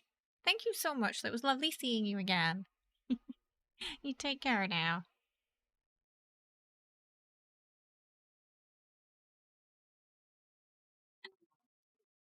There's so many amazing games coming out this year. The problem now is finding the time to play everything. I already have this backlog of games for our YouTube. So, for those who don't know, I live in Korea. Twitch career shut down last year. So, I used to be a partner. I actually got partner with 76. Funnily enough, back when it wasn't doing too well. Somehow. So we were partner for like 5 or 6 years. And then the shutdown happened last year. So now we're a partner over on YouTube. I still stream on Twitch, but YouTube is like our main. So we do a lot of off-stream playthroughs now too. We do a lot of guides on YouTube. We do shorts and things like that between the streams. Right now, we have a playthrough for Thank Goodness You're Here, which is a game set in my hometown with Matt Berry in it. And today at 5 p.m. ET, our Dragon Age Origins playthrough, episode 1, is coming out. Which I hope you're going to enjoy as much as I've enjoyed playing it. It's been great revisiting it. Right, nerd. Hook us up, monster. Recipe for Good Games, an indie studio with a huge budget that takes its time making and respects their voice, respects their actors. We do have cookies over on YouTube, it's true. We have cookies and emotes. And bear puns. It's true. Yeah, we're going hard with YouTube this year. We have a content schedule that's weekly. So anything we can't fit into the stream schedule, we're going to be fitting into the off-stream VODs for playthroughs / reviews. So anything you're interested in seeing this year that isn't already on our list, you know, in the Discord, let me know. We've got a suggestion section and we'll get on it. We got a couple of things in the backlog too. Dragon Age 2. What else did I get? The Last of Us, which I actually haven't played somehow. I got gifted Rogue Trader, so we're probably going to cover that. Grounded, which I just got from Obsidian. Yeah, there's a lot. Bear puns and smacky bum bums. Oh, closed due to smacky bum bums will never not be funny. We have Walking Kings and dentures. Yes, according to Expedition 33, I am past my sell-by date now. It's personal in Expedition 33. The show finished. Yeah, it was really short. It was like maybe an hour. Yeah. It was maybe an hour now. We've just been gushing over what we saw.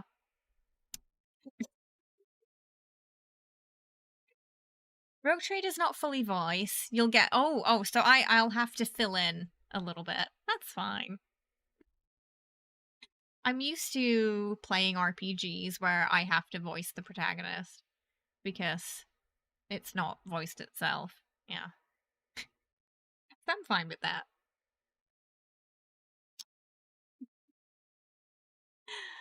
I'm so excited about all the stuff coming out this year. It's going to be great. We're going to have such a fun time. On top of all the 76 updates as well. It's going to be good. I'm stunned they couldn't even bother to make a gameplay cut trailer for Avowed. I've been a little disappointed with the... Yeah, I feel like Xbox haven't been promoting Avowed properly. It could be such a big game, and I feel like if it doesn't do well, it's because Xbox just haven't been marketing it. And I have no idea why, because it's an Obsidian game. They should be pimping that out. I feel like the only marketing I've really seen has been from, like, the Avowed Twitter themselves, but Xbox haven't really been doing much. Oh yeah, we're playing Doom. We're playing Doom. If you look back on the VOD, apparently I had a moment during that trailer. My soul left my body. I've never seen... We don't get HBO here, so I've never seen the show.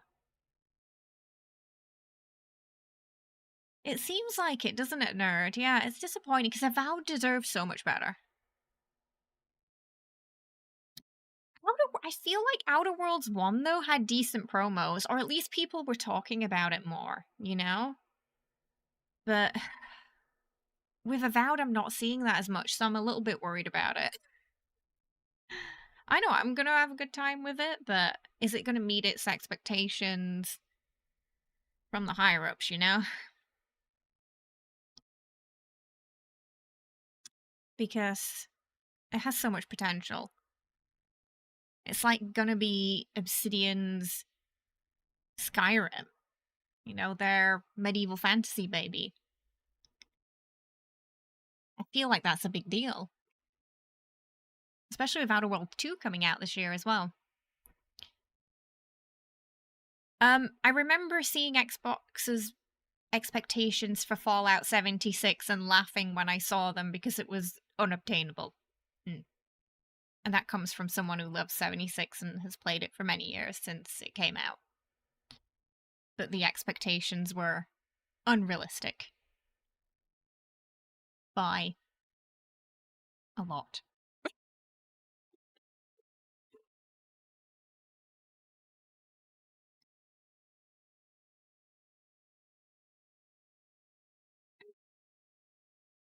Despite it doing very well during the, it's definitely grown a lot more because of the show last year.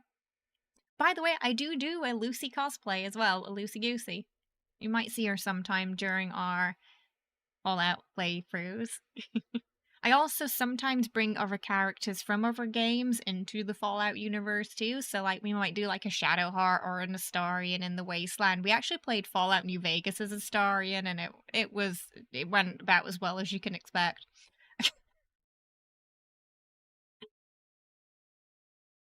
If you ever saw a clip of someone dressed as Astarion shooting the lottery guy, that was me. It went around a bit on Twitter.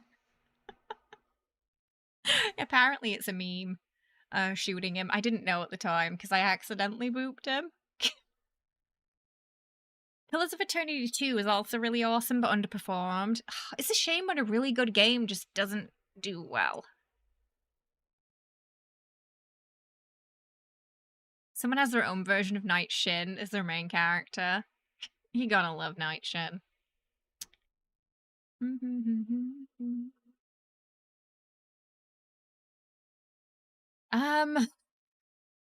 Well, yeah, I mean, the reason why so many people get Game Pass now is because they can play the games on the console or the PC if they have the controller.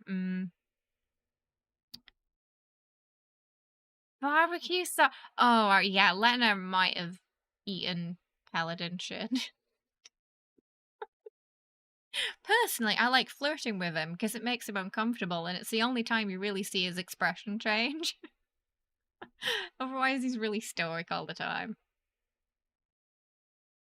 He genuinely wants to run away if you flirt with him. It's worth it.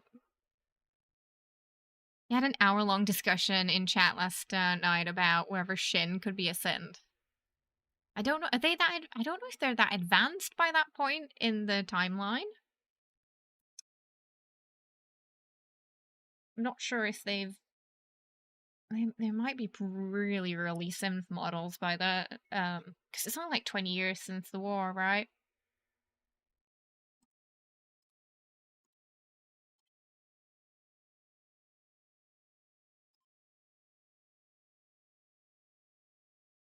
Oh, absolutely dapper. Yeah. I think a lot of spending that studios did during that time, sadly, the devs have been paying for.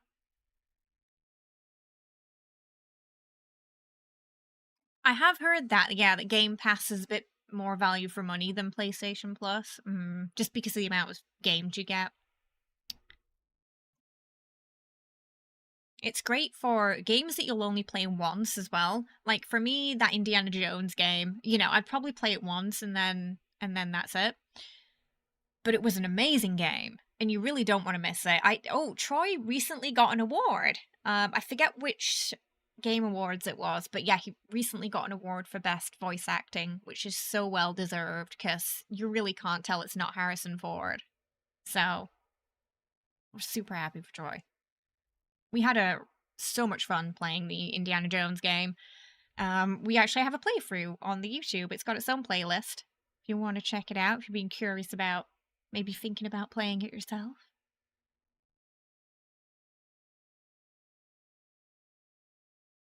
Really feels like you're Indiana Jones in one of his movies.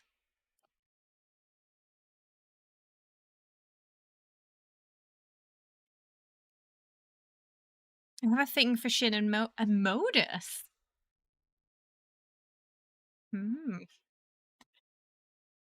I've not heard of anyone having a thing for Modus before. That's interesting.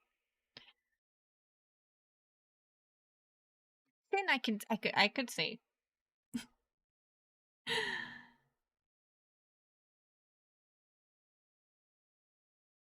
Oh yeah, he was in The Last of Us too, right? Troy's quite a prestige video game actor. Well, just actor in general.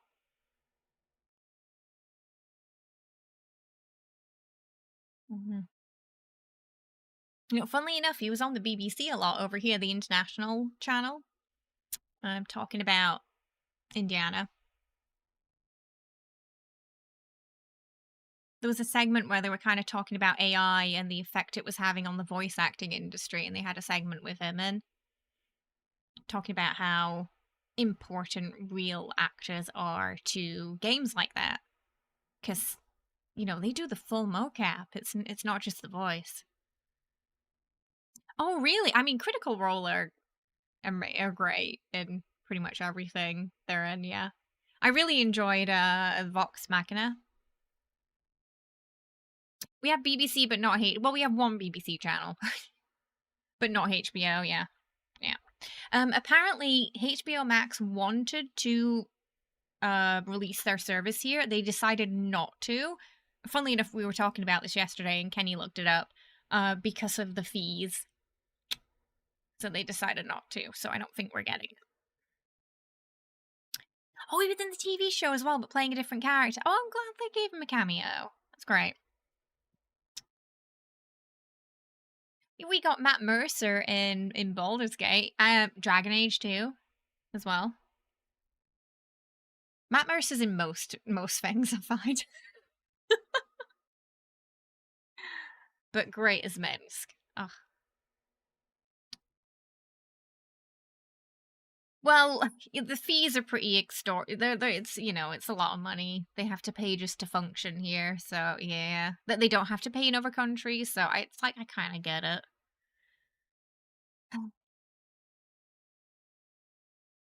It's yeah, it finished sadly, yeah, it was about an hour long. It was about an hour long, the watch party. So we're just talking about all the games coming out now. We saw Ninja Gaiden, Expedition 33, South of Midnight, and Doom.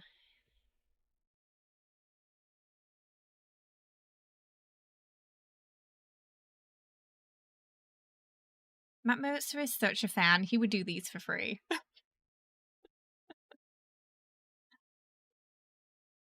Yes, yeah, you can go back and look at the YouTube VOD. Yeah. It starts off a little chaotic because so, nightmare situation this morning. Every once in a while, YouTube makes me, because I'm in Korea, I have to verify my age. It doesn't make any sense because, you know, I'm a partner, so they already know my age because they pay me every month. But it's something, like, really annoying and dumb that's done here specifically. So earlier this morning, no age verification required for anything. Suddenly I try to watch the stream, boom, it asks for verification. Verification not working. It's super funky dunky with foreigners, especially foreign names. Sometimes you have to write your name forward. Sometimes you have to write it last name first. Sometimes it doesn't work because you're foreign. Today it wasn't working. It wouldn't let me watch the stream, so we were a little bit late, had to, at a pinch, get this Twitch stream up, but we could only watch it at 720p. Because apparently YouTube thinks de-aging is possible. So... we only missed Ninja Gaiden, though. It's like, eh.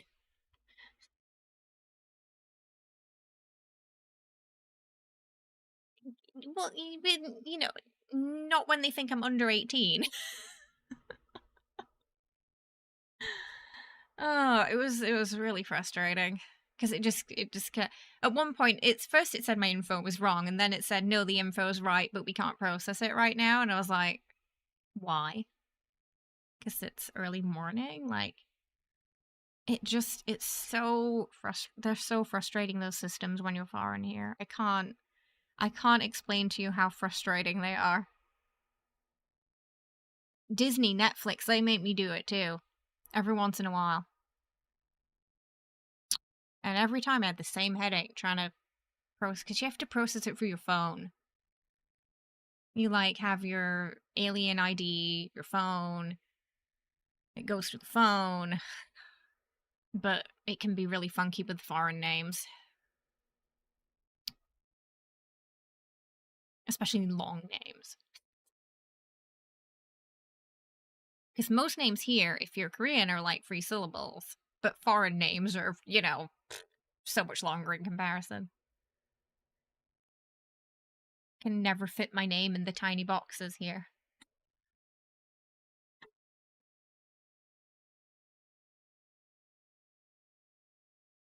It's not a morning person, no. So I'll probably edit the VOD at some point and just clip out the Ninja Gaiden part, because we missed half of it anyway. Oh, right, nerd. Yeah, we have, like, several apps for authentication, too. YouTube wouldn't let me authenticate it through my authentication app, so... like, it wasn't even an option. We have this thing called Pass. So sometimes I can get through annoying authentications like that with the Pass app. Because everything's already, like, preset up there, but... YouTube doesn't let me.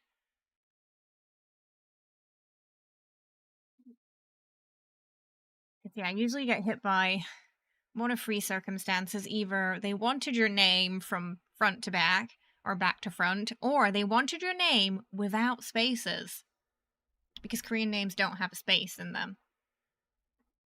Sometimes it changes. So I've had that over the years, where at first they wanted it back to front, then they wanted it back to front, but without spaces. But there was no like update to say it changed. It just suddenly wasn't working.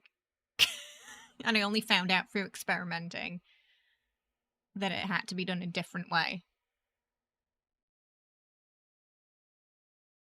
Yeah, if you ever move here or you come here to work for a year, that's the fun you're gonna have. Good luck authenticating anything online. So you're locked out of so many things. It's crazy how dependent we are on the cell phones now.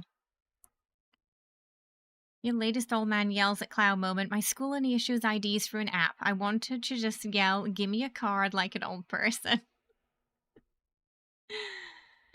Oh. You're just gonna look, I'm just saying, things over there might affect things here. So I don't know. Maybe try England.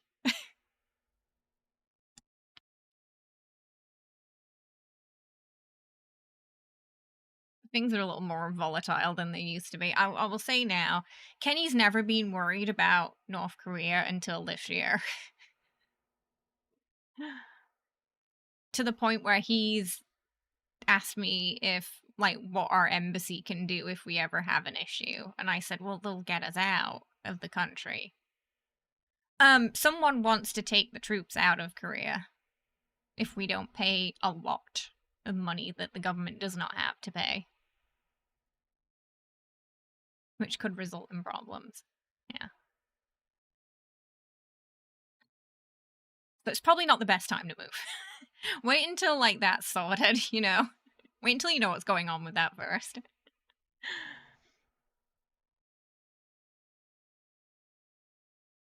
I mean, sort of updating everything with the embassy, like, just in the worst case scenario, you know? Mm-mm.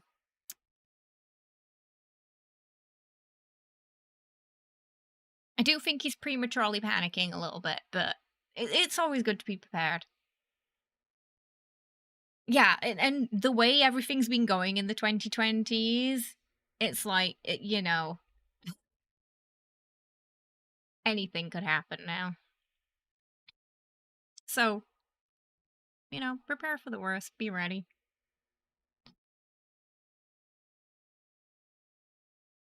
Yeah.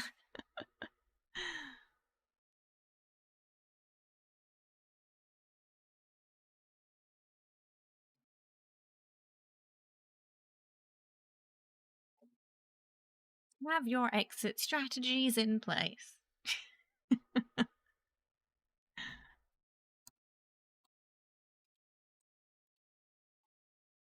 We have 6 cats, so you can imagine how much of a pain that would be. Because I'm not going anywhere without my babbies. Not going anywhere without my babbies. There are children. Our cats.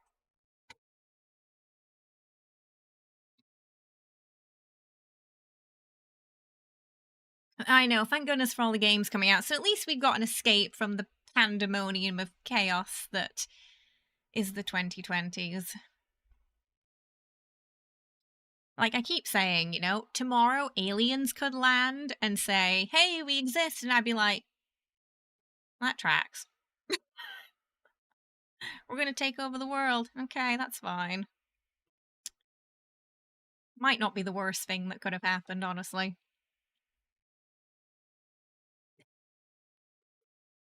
It just wouldn't faze me.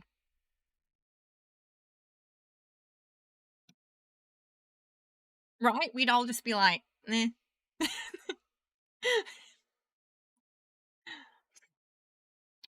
We're numb at this point. We're numb. If anything, you might improve things. Give it a go. We're waiting.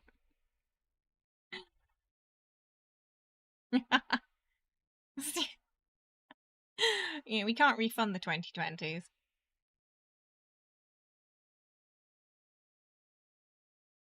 Mm.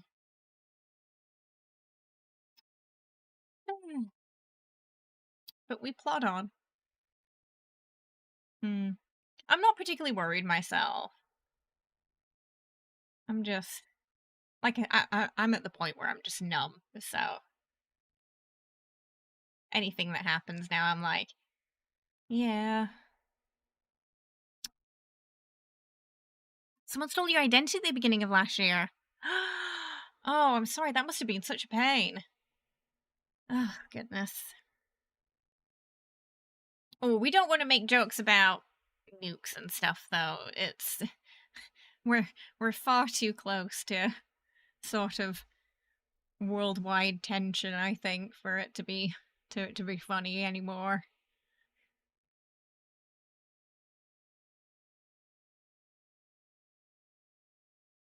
Oh yeah, the best thing you can do is delete Facebook and Twitter, like for your mental health, I feel. You'll feel so much more free if you delete those. If you don't need them. Like, I only have Twitter because of work. Otherwise, I would delete it. Facebook, I deleted a long time ago.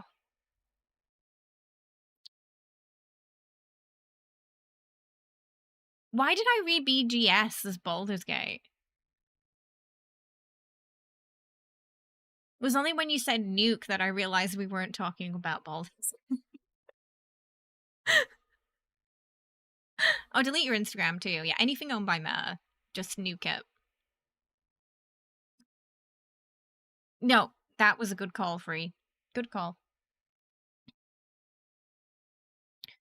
It's just such a negativity whirlpool that I feel like if you're on it every day, it's gonna bring you down. Yeah. You need something where you can surround yourself with a bit more cheerfulness and positivity, just for the sake of your mental health, especially with how the news is lately. I think Twitter's excess negativity that no one needs. Right. Yeah, I heard that. Like, yeah, a bunch of Reddit communities were banning Twitter links, right? Yeah.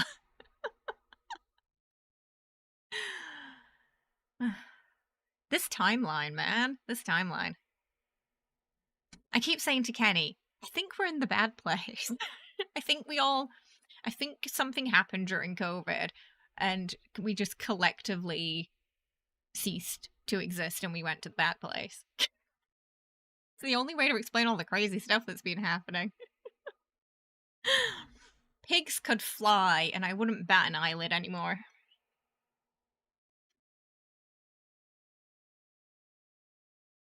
No, I'm glad I didn't go to school with social media.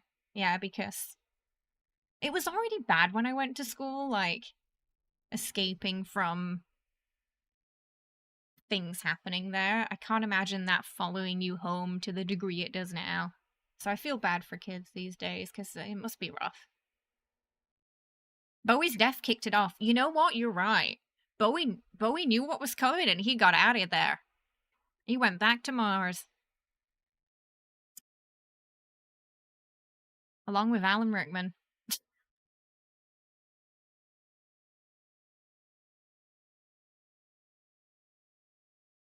like that old show, Sliders in the Sci-Fi Channel. We went through a portal and we're trying to get back to the right multiverse. Yeah, yeah.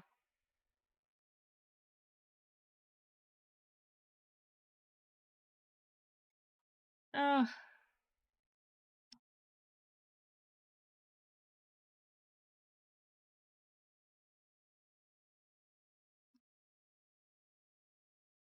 I wonder if all the good games we have to play are it's like the universe trying to balance itself out. No, yeah, no, it's true, Corey. Yeah. Sometimes you need that fresh air and to, as the meme says, touch grass. Just to clear your head. You glad you grew up in the 60s and 70s? It's the worst episode of The Twilight Zone I've ever seen. My dad's been kind of like in that mindset too, yeah, where he just watches the news and he's just like, okay, now. You turn it on and you're like, what today? What madness are you bringing us today? I do miss the 90s. It feels like it was quite calm in comparison. But it could also be the rose-tinted glasses of youth, too. A lot of stuff happened in the 90s, like, don't get me wrong, you know. It wasn't all sunshine and rainbows, but it felt slightly calmer.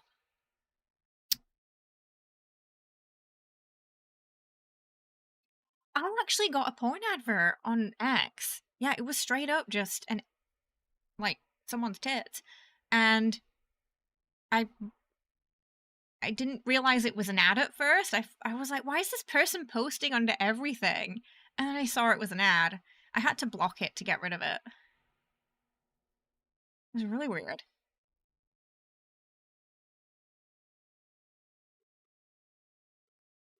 So usually it'd be like cryptocurrency, AI nonsense, but yeah.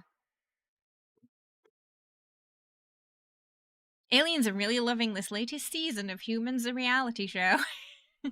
They're having a great time. Mm-hmm. They're having a great time.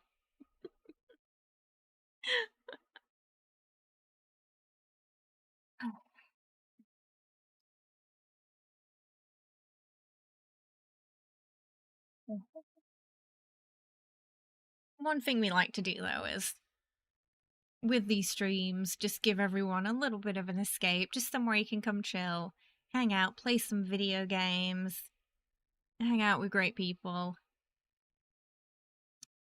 Even if it's just for 5 minutes, you know? Sometimes that's all we need. We just need like 5 or 10 minutes away from the chaos to refresh.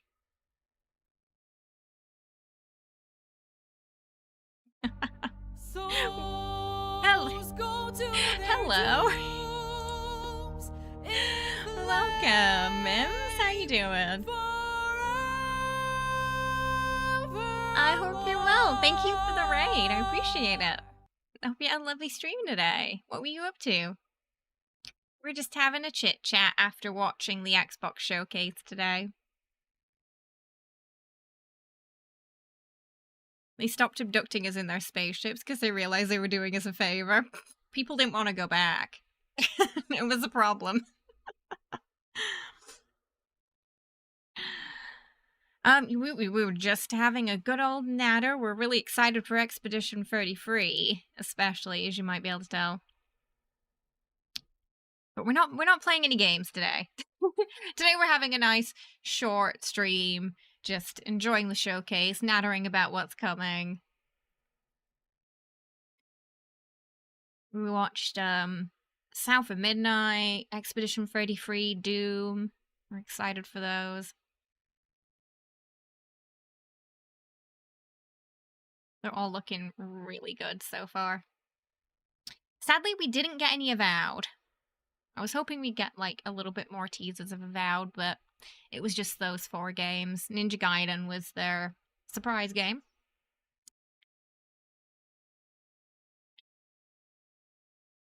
Was it a remake? I think it was a remake, right? Ninja Gaiden remake. Ninja Gaiden 2, maybe?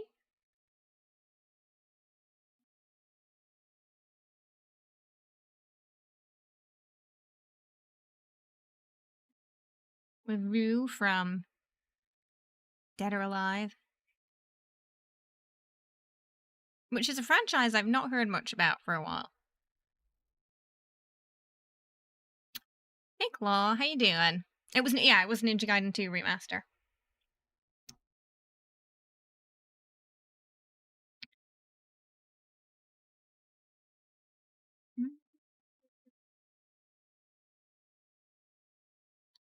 No, we didn't get any Outer Worlds 2. It was just those 4. Literally the 4 they advertised. So it was a bit shorter than I was expecting. Yeah, I thought we were going to get some other games too, but nada. Maybe later this year they'll do a bigger showcase in the summer for those. Speaking of Dragon Age, did you read the tea about Cullen? Oh, wait, what? Wait, what? Cullen's VO got arrested? What? Really? Recently? I thought you were going to ask me about Dear Cullenites for a second there. The sentence every Dragon Age fan dreads to hear. What happened? I mean, it doesn't surprise me. You know, after that Color Knights video was something. What's his name? Was it Greg Ellis? What's the T? What's the T?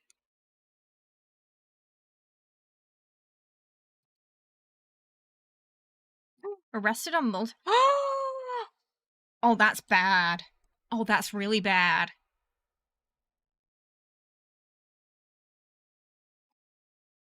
Damn.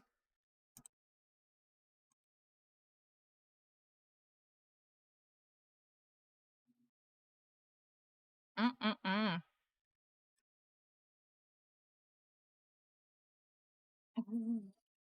Dear Color Knights was just the bottom of the barrel, it seems, of stuff going on there. Hey Sunder, how you doing? Hope you're well. Welcome.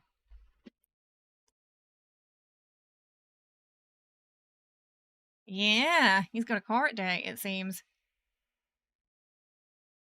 Ninja Gaiden is one of the oldest franchises around since the 80s. Oh, that's right. Yeah, he got a franchise reboot around like the time Dead or Alive 2 was popping off. But yeah, same. I never got into it too much.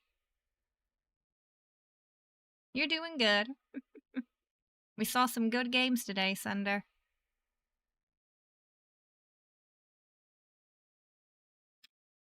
So it finished. It was only about an hour long. We got Ninja Gaiden 2 Remaster, Expedition 33, South of Midnight, and Doom, which all three of them looked amazing. So, Sunder, Expedition 33, it's called 33 because there's this, like, painter, and she writes a number, and anybody that age just will disappear. Like Logan's Run. And this time, the number 33 has been written. All our characters are that age, and they're trying to... So they have to basically defeat her to survive. I turned 33 last month. So it's personal. If you go back in the VOD, the moment where that's revealed, my soul left my body.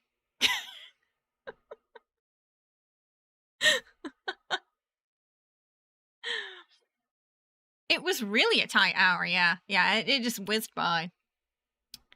Doom looks at... Oh, and you've got to see Doom. It looks amazing. It took a lot of energy from me to not scream. Because it was like 3 a.m. So I couldn't be loud. So I was kind of sat here like, oh. Like Logan's Run meets Death Note. Yes. Yes. Which I kind of love that idea. Your soul also left your body around 33.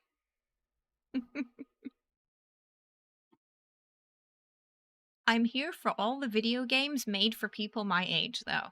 I'm here for it. I feel like I was just the right age for Baldur's Gate coming out. I'm just the right age for Expedition 33 coming out, too.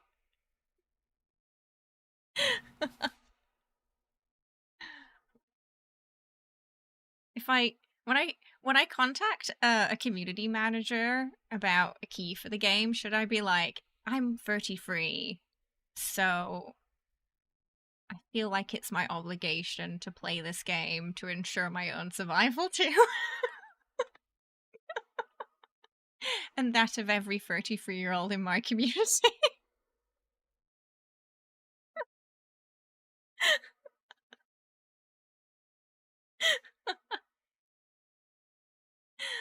Oh dear. Your next tattoo is going to be a Doom tattoo? Do it. Give me that 33 endangered species down. Oh. Yes. It goes down each year. Yeah. So I think the oldest people in this world right now are 33. You're 33 too. You see?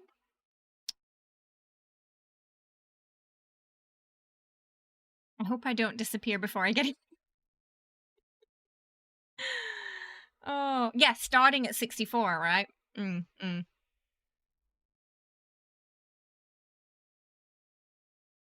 It's a really interesting concept. I can't even remember 33. Oh, you're way older.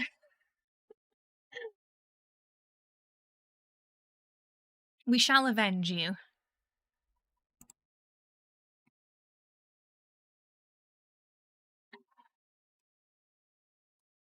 Just the odds of that, eh? The odds of me matching that.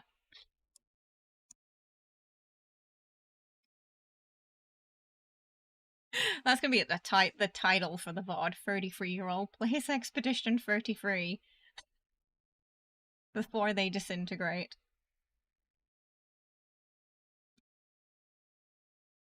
Oh, right, yeah. When the 2020s start, yeah, I was just pushing 32, yeah.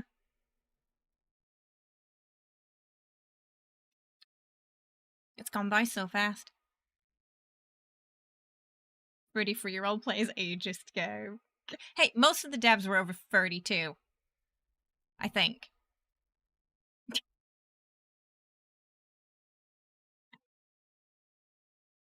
The 2020, I know, right? They've taken our sanity, our youth.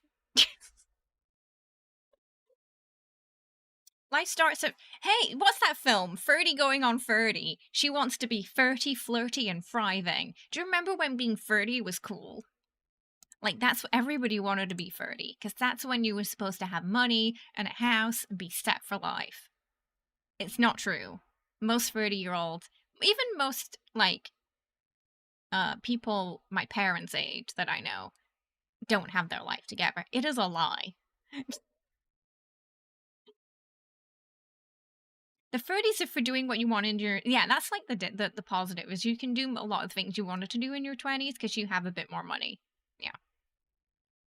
That's true. You can afford a few more things. Or at least, I don't know if the generation below us can. 30 is the new teens. No hope, no direction, no money. You spent your 20s trying to be cool. Then your 40s are for being guilty about not saving in your 30s. Bingo. Most 30-plus-year-olds are still... Yeah, because it's crazy in America, the amount you pay, isn't it? Yeah. I got lucky. I don't have any college debt because I got inheritance money. So when my dad sold my granddad's house, that paid for school, basically. But also, it wasn't as expensive school here as it was in America, as it would be in America. It was still cheaper than America. It was like similar to the cost of the UK. So, at least when I went to college, I don't know if it's changed here, but at least when I went to college here, in Korea, the school fees were way more reasonable than the US.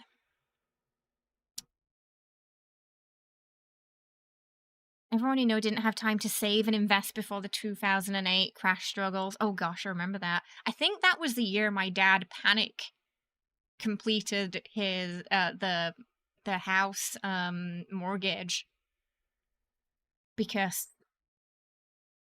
things were like, going down. So he just sort of like tried to finish it quickly, even if things were going to be rough for a couple of months because of it, just so we didn't end up losing the house.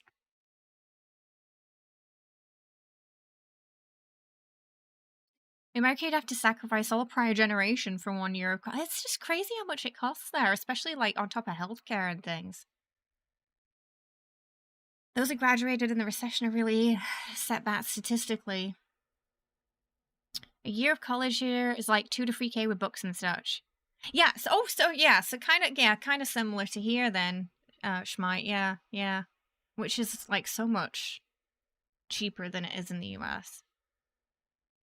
You're looking to get into bachelor's, but you're not looking forward to being in much debt for the first time. It is in proper shambles, isn't it? Yep. Rough times ahead.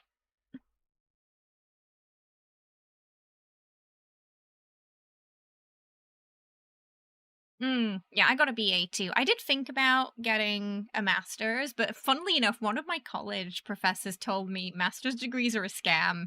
He said, unless you like need it for like it's a requirement for your job, don't bother.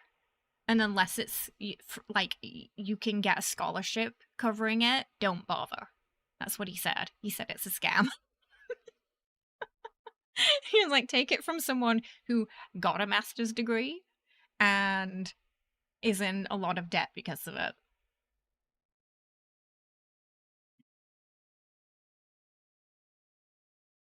Mostly true in the US as well. There's no college sports or high school sports. Oh.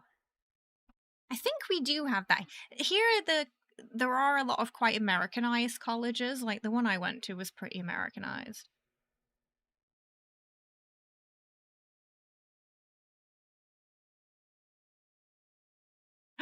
$50K? That's insane. I don't think it costs that much here.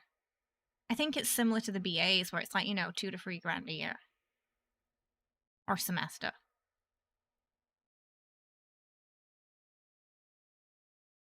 I realized how much of what I wanted to learn about 3D art, photo editing, graphic design was self-taught. Well, I feel like, with creative stuff, it often can be, can't it?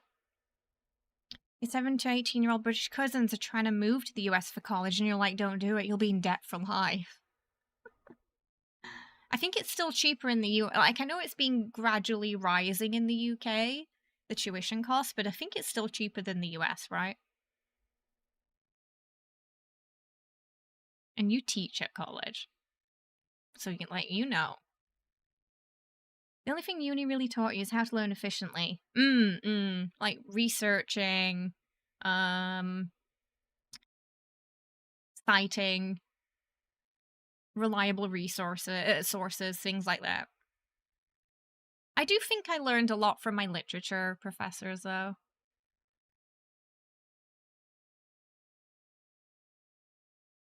And my film, I think a lot of stuff I learned in my film studies course helped with YouTube as well.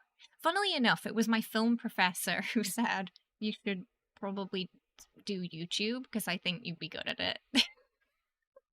In the end, I ended up doing streaming, and now we're doing YouTube. But yeah, it's funny how things work out like that. It wasn't something I really considered at the time. Hey Daniel, how are you? I'm doing good. We saw a lot of good games today.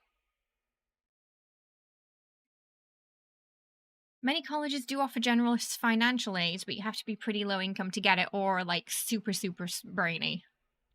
Like top 1%.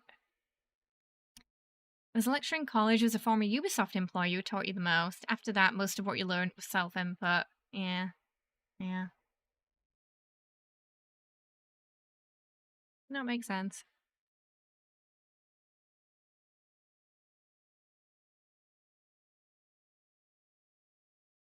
The technical field, oh, things get obsolete in a flash. Yeah, they can. That's true. I did have a good time at college. I do wish I was a bit more outgoing. But I enjoyed it. It went by really fast.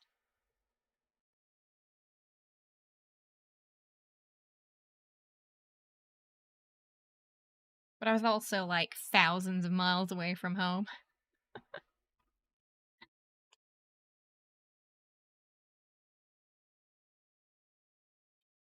you Canada sounds nice this time of year.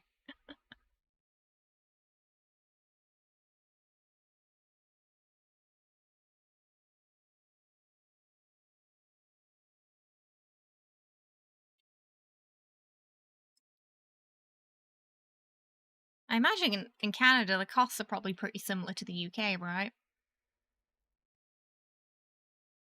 You're never one of the cool kids in your town. Aww.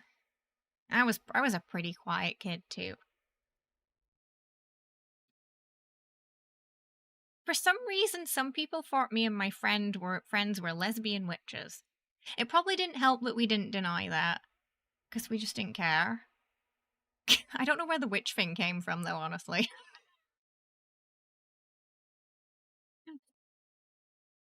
I wasn't particularly interested in the occult.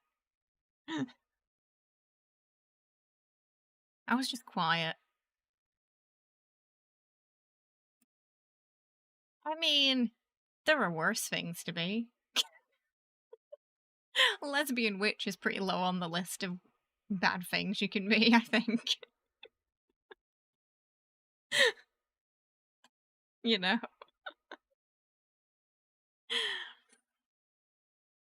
Canada's really struggling right now. Oh, the housing costs. Oh, housing costs are just crazy everywhere now, aren't they?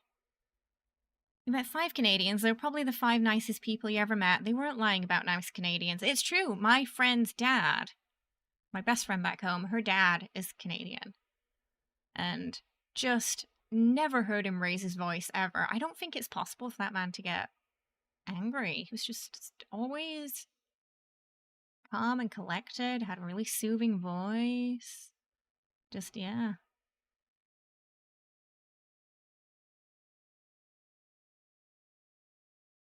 The irony that now lesbian witch is a top tier for some, right? I just grew up in the wrong time. I think, you know, if you're quiet when you're young, sometimes you can get a bit of a target on your back for that. Yeah, and a bit weird. We were a bit weird.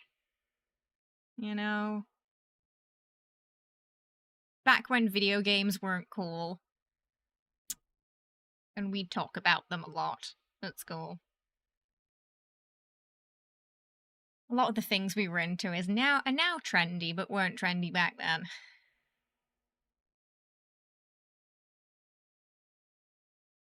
I feel like kids who like video games in school now probably have a better time. Because most people play video games now. It's a lot more normal.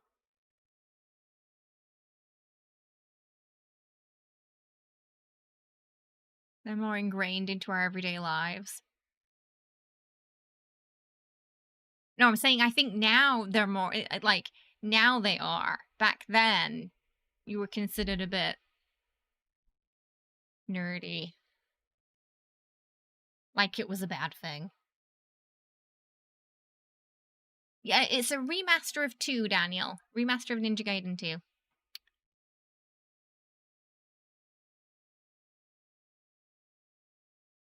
Oh, absolutely, nerd. I wouldn't want to be... I wouldn't want to grow up with, like, TikTok in school. I have too much anxiety for that.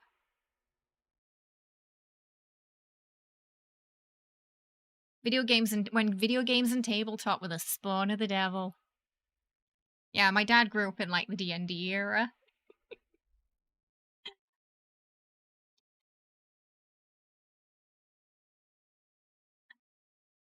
So he probably knows all about that.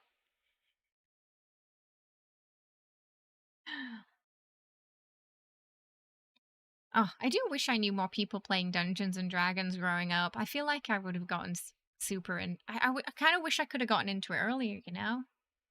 But when I was growing up, it kind of been taken over by video games at that point, so most people were playing video games instead of D&D. Mazes and monster movies with Tom Hanks were well worth a watch if you like bad movies.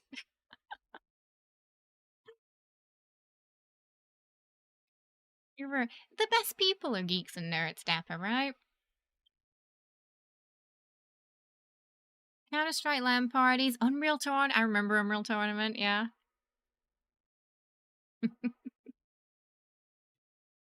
Diablo 2, Doom. Ah, the good old days. Oblivion.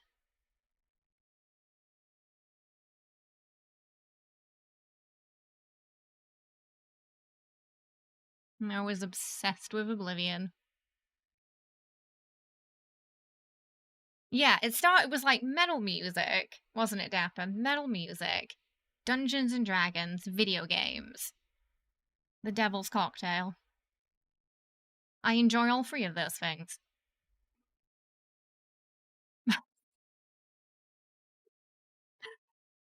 You like where games are going is entertainment, interactive entertainment. Yeah, because it's more fun than watching a movie or TV show because you are part of the story. It's like a never-ending story. You're part of it. You affect it, the world, the narrative. That's why I like video games. Age of Empires. So when I was younger, I think I was kind of like too young to play properly. I would just make many workers and just try to clear the map of resources, and that was the game for me. Just clearing the map of resources. Anything that got in my way, I would boop, so I could just clear the resources. I just wanted a nice clean map.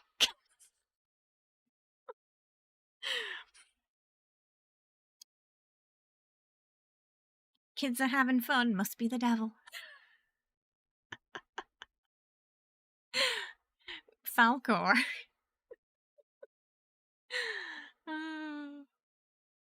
How very American of you to take all the resources. It was just something satisfying about watching them chop all the trees down, you know? So I'd make like as many as possible to see how fast they could do it.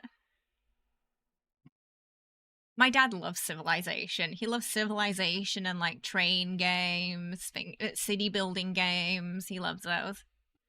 That and Call of Duty were his jam.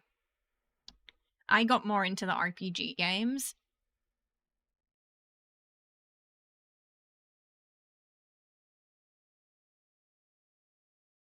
I did show my dad Baldur's Gate. He said these days though he doesn't have the patience for dialogue. He just wants to shoot things.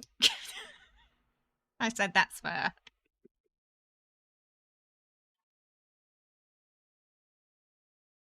Have you considered running for office here with these strategies?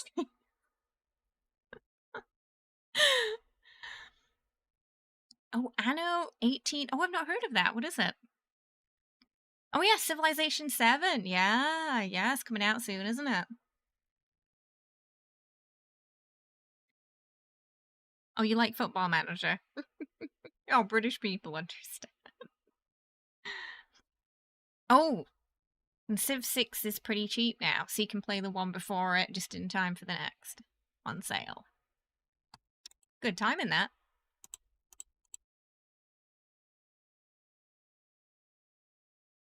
Oh, it's $10. Oh, that's not bad. It's good price that. Good price. I like when the previous game goes on sale, so if you haven't played it, you can catch up. Always feels like a good deal. I never got into Civilization. Might be something I'd enjoy more now. I don't think I had the patience for it when I was younger. I did like Heroes of Might and Magic, though, growing up. I played Heroes of Might and Magic 2 a lot. But again, I'd like clearing the map of resources and getting the castles and the dragons and collecting the little princesses.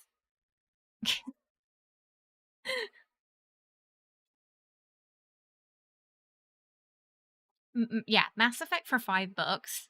Mass Effect Legendary Edition was a steal, an actual steal. There's a new Heroes of Might and Magic. What? Is it like 6, 7? What are they on now? 6, 7? I didn't know they were making another.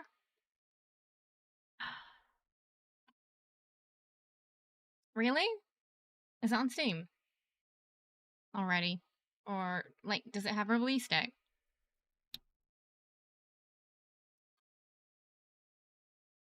Is it Heroes of Might and Magic Olden Era? Is that it?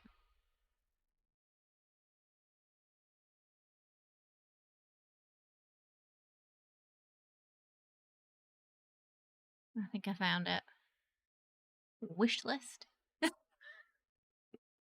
Should we watch trailer?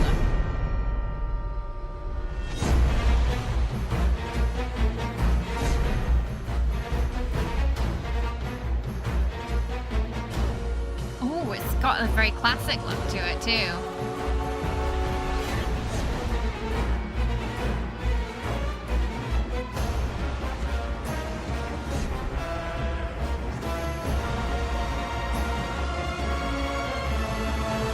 Oh, second quarter this year.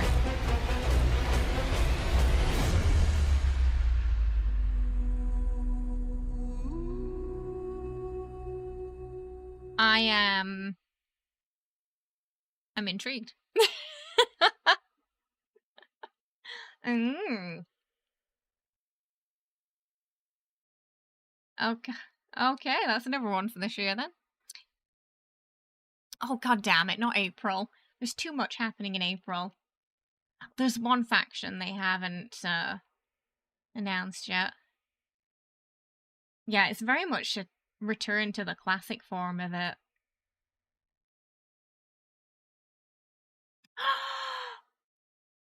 What is that? It's so cute. It's coming out early access.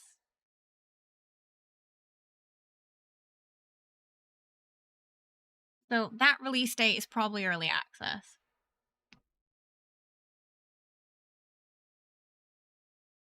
Hmm. Thank you for letting me know. I did not know about that.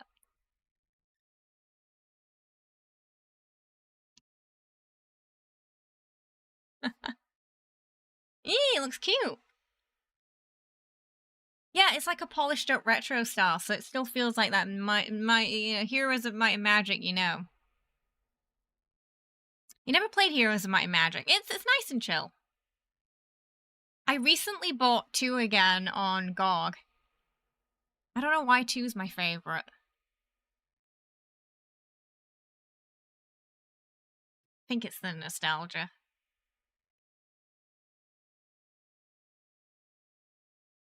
You might enjoy it, Mike. It's nice, it's chill. I played 5. I think it was 5. And it crashed a lot. It was 5 a.m. That's the time here. I've been trying to be quiet, but I think I've gotten a bit giddy tonight. Hopefully it's fine. I didn't disrupt anyone. It was really hard not to scream when Doom came on, though.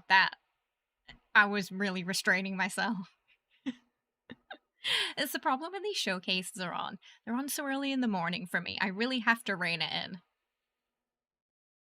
Gwent.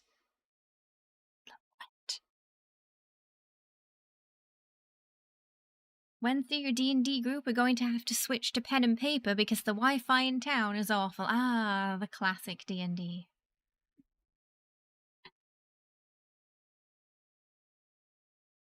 I wouldn't be able to do what you do, like waking up like that.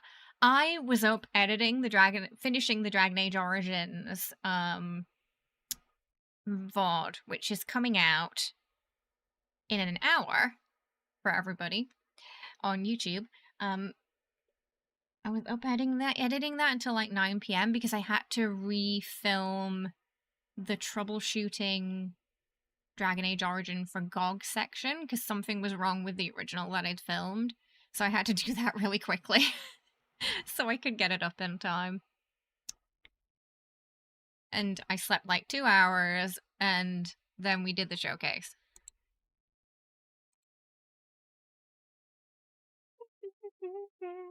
But it's okay, because today's like my no stream day.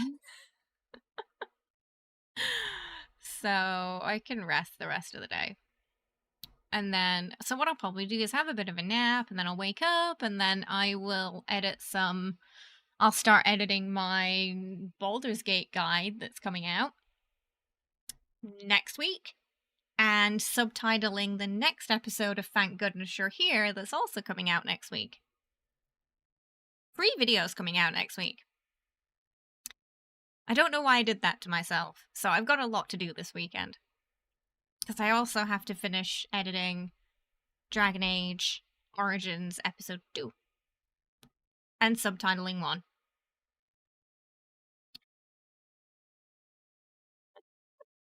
There is no sleep. I need a 72-hour day. Your neighbor thinks it's acceptable to use a chainsaw at 3 p.m. on a Sunday when people are trying to sleep. No chainsaws on a Sunday. You can't sleep more than 2 hours straight at night unless you're dead tired. That means you're barely getting any REM sleep, right? That can't be good. You sleep 9 to 10 hours a night perfectly almost every night. I wish I could. Usually my sleep gets disrupted.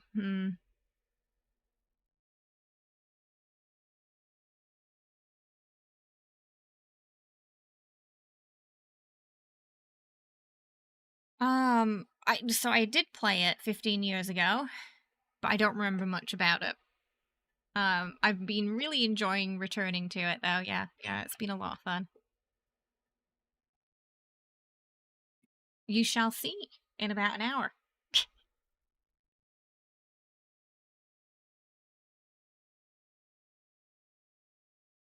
I hope everyone's going to enjoy that episode as much as I enjoyed filming it.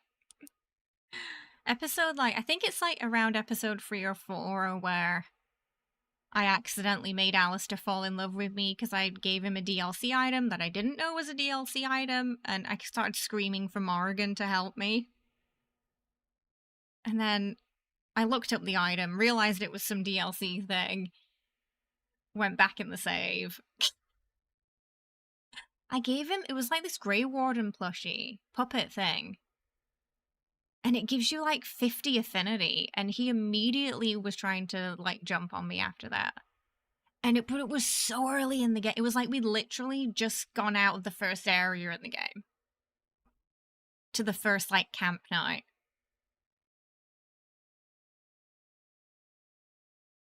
I think those items were designed for balancing the affinity if you really F something up. The fact that it happened with Alistair, yeah.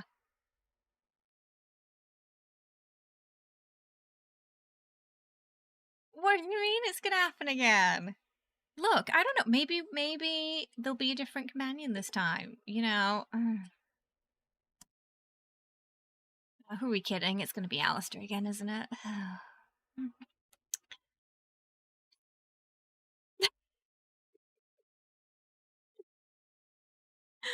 We shall see. Just like Gale during launch. Yeah.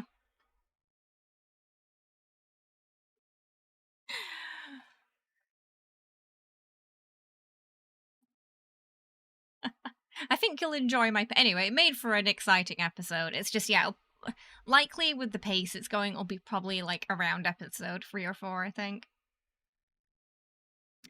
Larry need to do something in sci-fi post-apocalyptic realm and they would print money. I agree, you know, have fantasy, sci-fi, post-apocalyptic, you know, just cover the genres. Atom punk, steampunk. Yeah. Zevran. Now, for some reason, I didn't go for Zevran back in the day. Which is weird because that was definitely the Legolas era. So there must have been something about Zevran that just didn't click with me at the time. Maybe it'll click with me now, though. We'll see, you know? There's a good chance he could win me over this time. Maybe I'd already locked into Alistair? I wish I could remember. Hey, Cypher, how you doing? Yeah, I'm releasing the episode 1 of my Dragon Age Origins playthrough today in about an hour, so we were just talking about, and chat were saying they can't wait to see me get denied by Alistair again. I have a Dragon Age romance curse. There's no rumors about it yet. No, they've kept it really, it's a secret. It's a secret right now, Pat. You'd love a space trotting adventure game like Mass. That reminds me, Exodus. I think Exodus is coming out this year too, which could be interesting. Does he? I don't remember anything about Zevran other than what he looked like. It's unusual for me not to go for the elf, though. So I can only imagine two things. We didn't get along. Either one, we didn't get along, or two, I'd already locked into Alistair. Oh, I heard about that. Yeah, that there's some contradiction between Zevran, what Zevran says about the crows and Veilguard. Yeah. Some things might have been tweaked here and there.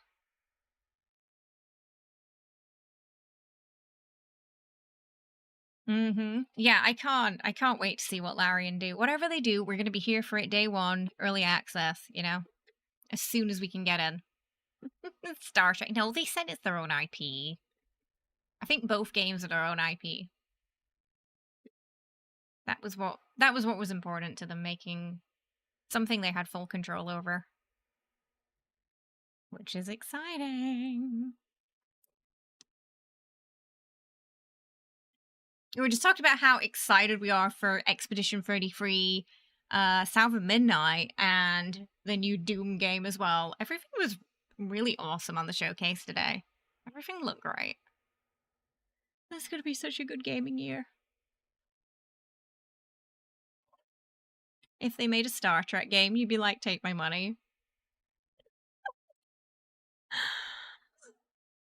I can't wait until they start, just giving us I'll take crumbs at this point, you know?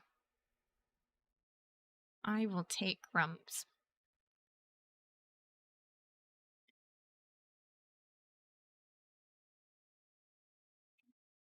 You want a new Tomb Raider game? I mean, we know it's coming on Unreal 5, we just don't know when exactly we're gonna get it. I think they're gonna give us all those remasters first, aren't they?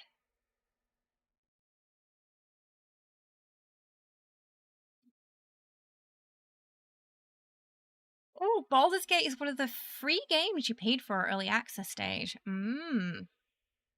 Oh, yeah, we've also got whatever updates Greedfall gets this year too, because I got that on early access.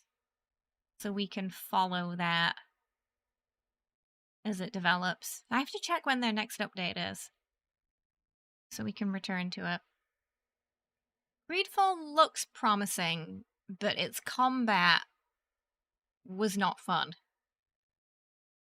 Which was a lot of the feedback I was hearing from other people who tried it too. So I'm assuming that's probably what they're going to end up working on, the combat.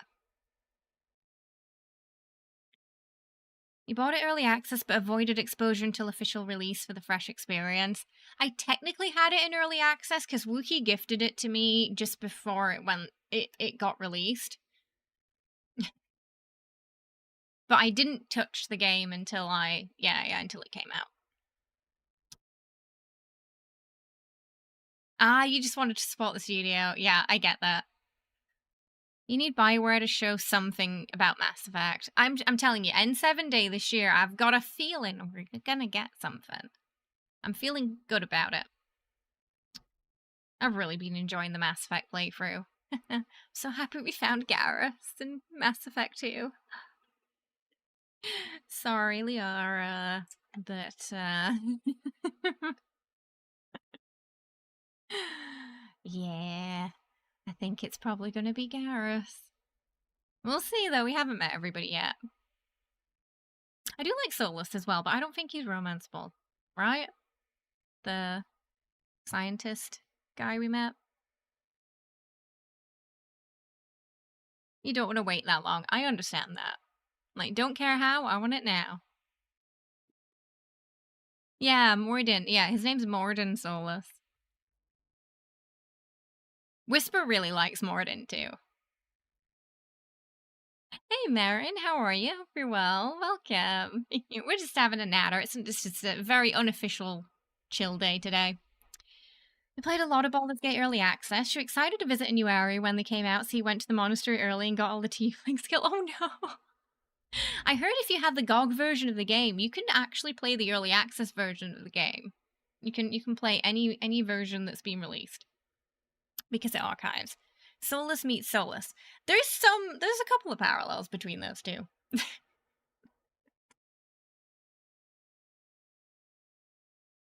They're both bald. Ripley are a romance, but that's okay. Most women fall for Garrus, judging by the playthroughs you've watched. I don't know what it is. I don't know what it is. Just the one that is being appealing to me the most so far, you know? And Bald is the way to go. You gotta get on board the Baldur's Gate train, Marin. You won't regret it. You won't be able to leave it. You like Jack?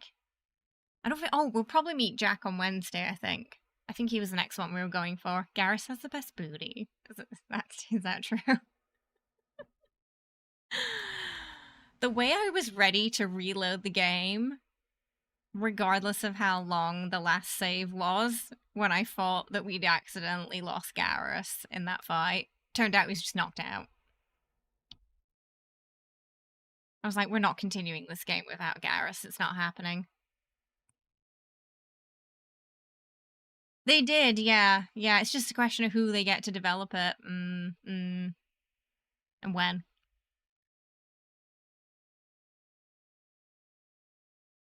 Thank you for giving a shout out to Cypher. Please do give Cypher a follow. Cypher is lovely. Also, plays a lot of Dragon Age, Baldur's Gate, D&D, all that good stuff. And just a lovely human being. Avoid Jacob for the romance. You don't like to influence decisions, but it's good advice to save you the anguish. You love them as a character. But their romance sucks. Oh no. I don't think we've met them yet. Are they free? So far, Garrus is winning.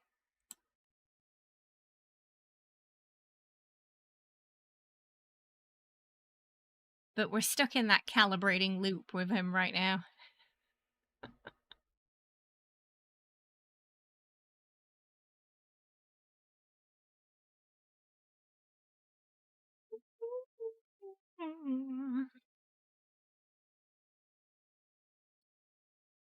Oh, Jacob is like Kaiden version 2. There's a lot of human companions in the second game. A lot more than I was expecting. In Mass Effect 5, I want more alien companions. Like, just one human will do. Rest, give me aliens. Because it's in space, you know?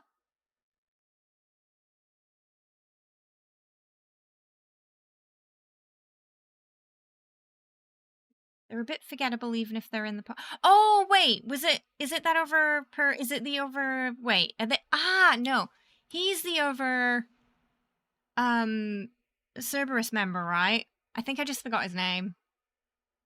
Because we just met him, like, last episode. Yeah, is it the other Cerberus member, along with, like, what's her... Not Ashley, Miranda. Right, okay, right, I know what we're talking about now. Yeah, I kept getting Miranda's name mixed up with Ashley as well for some reason.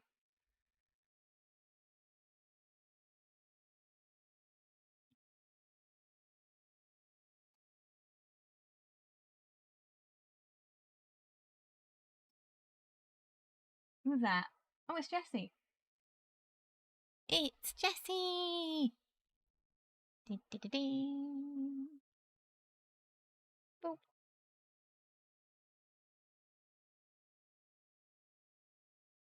Oh, we're just having a natter after post-show natter.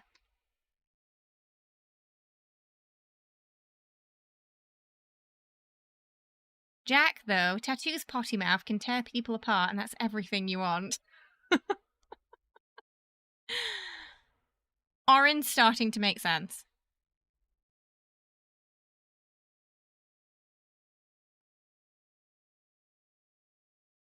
Oh, he's gone.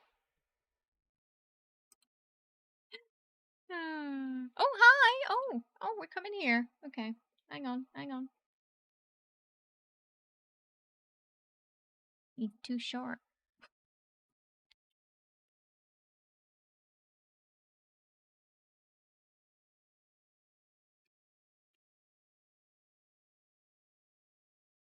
The prince has arrived.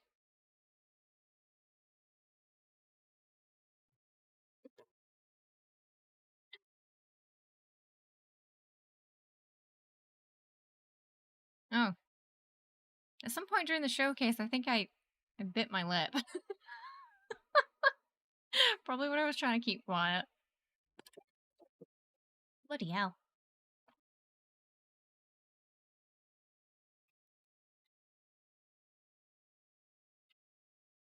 Today your cat looked at you, started to meow, and then it turned into a yawn halfway through.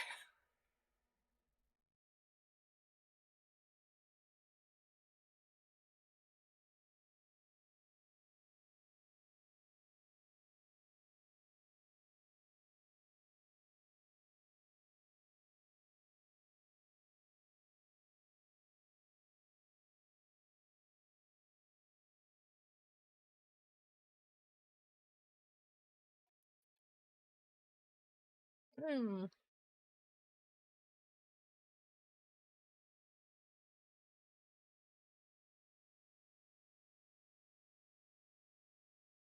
He's purring a lot. The Prince, the OG, the original.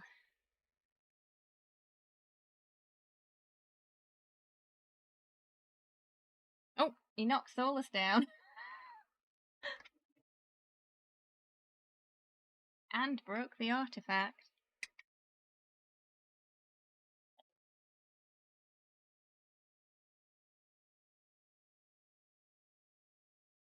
Yours is asleep on the PC.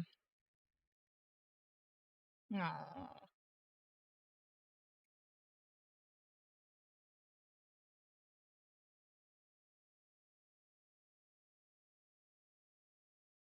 You wanna cuddle?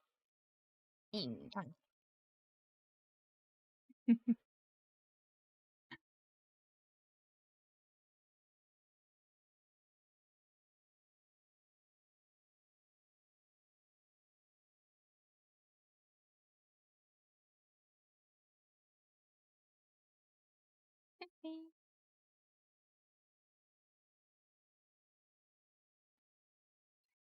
Jesse's show now.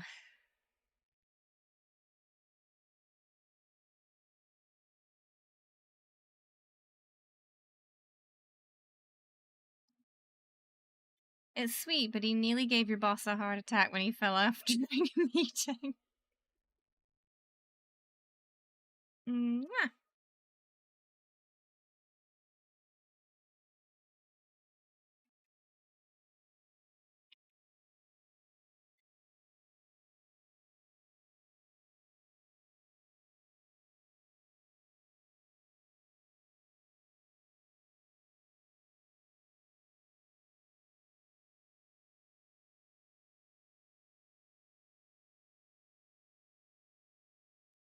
Oh, he's so cute.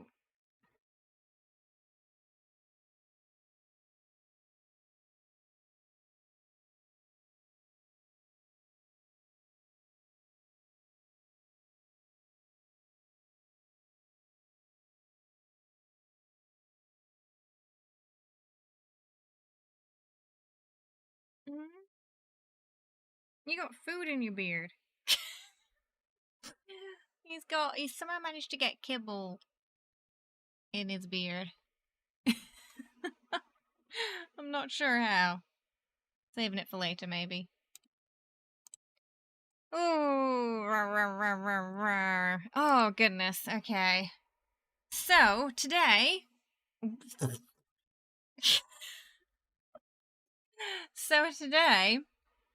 we have in about an hour exactly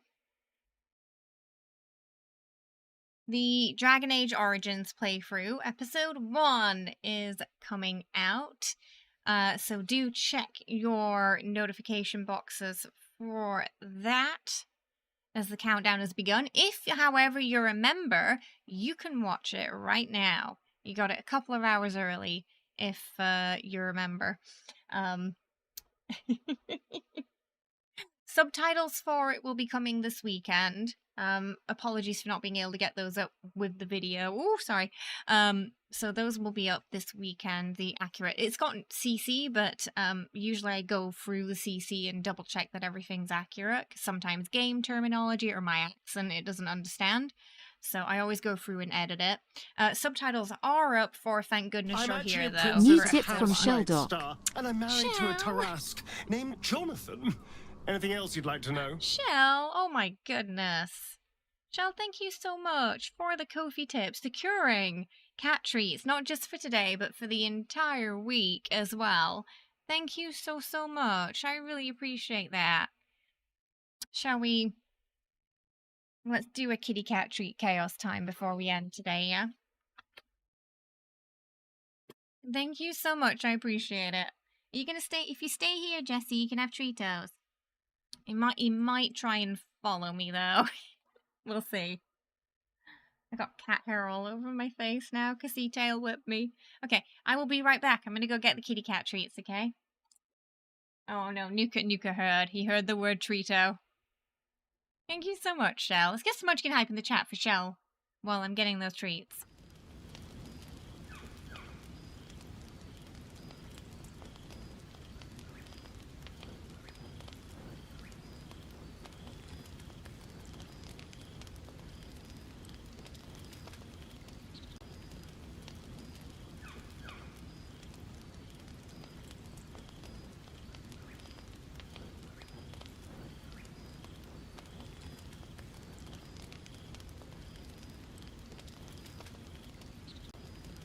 Alright, Jesse's a good boy. He stayed.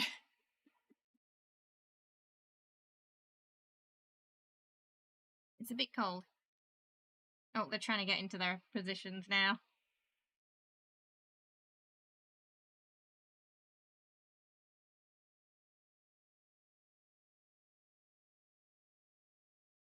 Jenny's being weird about it.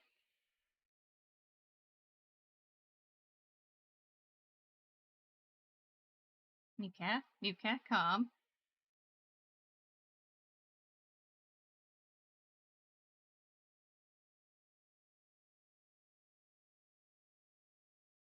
Killy, are you down there?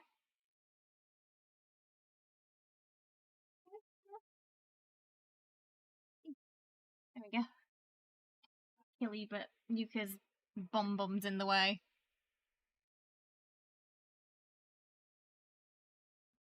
Killy? There we go.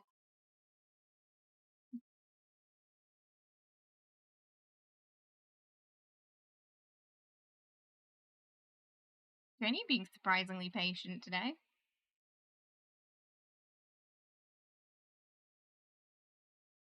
Okay, Nuka.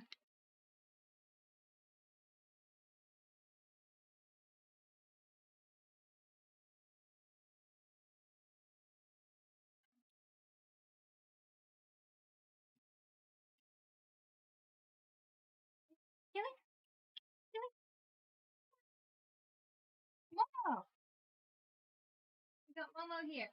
Here you go. You want some? Yeah, put it in your mouth quickly.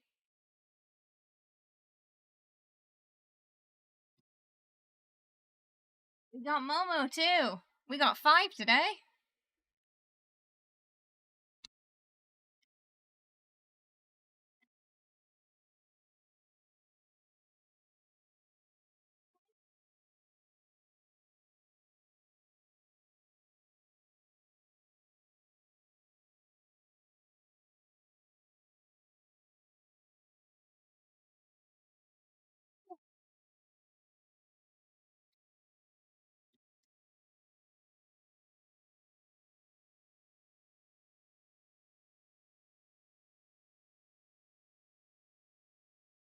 Hey, not your turn. Not your turn.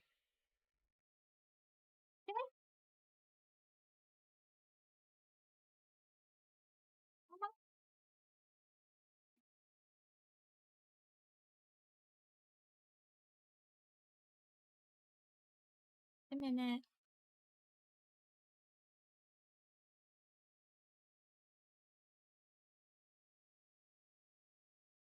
We are. We got 5 today.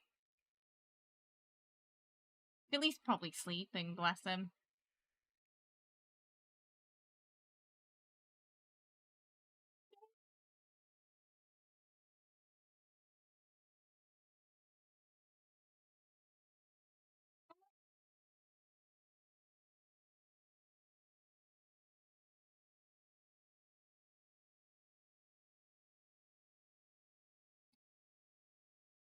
Just Philly, yeah. He's sleeping, I think. He's not in here. He's gonna wake up and be like, what happened? Why have you all got Tritos?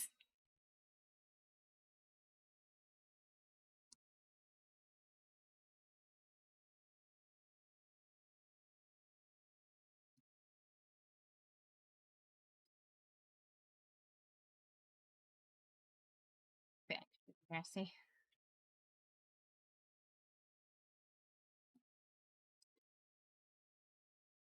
There you go.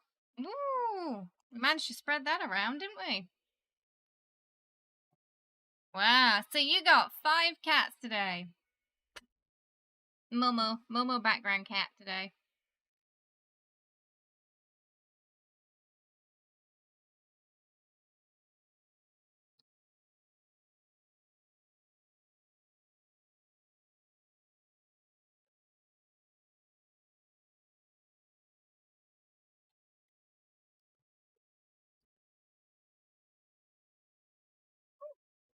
Goodness. Thank you so much once again, Shell. I really appreciate that. Absolutely just smashing our goal today. So kitty cat treat chaos time unlocked for the whole week.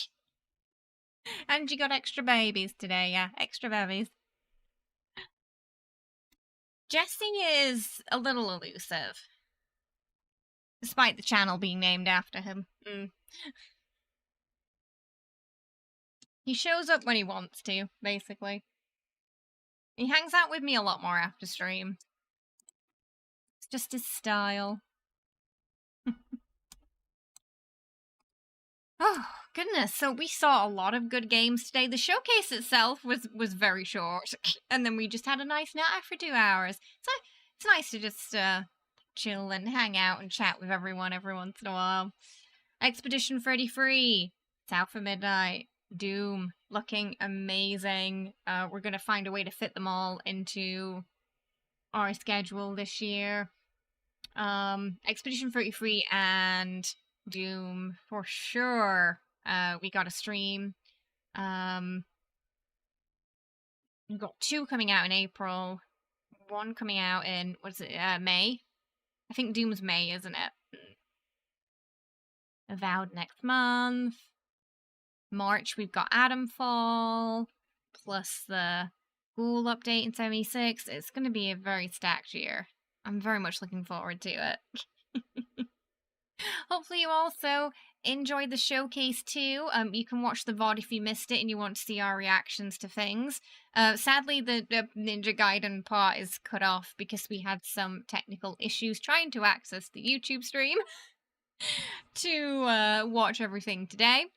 But yeah, in about 50 minutes, you can watch the Dragon Age Origins playthrough on YouTube if you're looking for something else to watch today. Hopefully you'll enjoy it as much as I enjoyed recording it.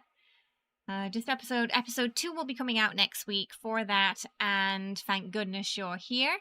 Next week we have uploads on Monday, Tuesday, I think. Let me check.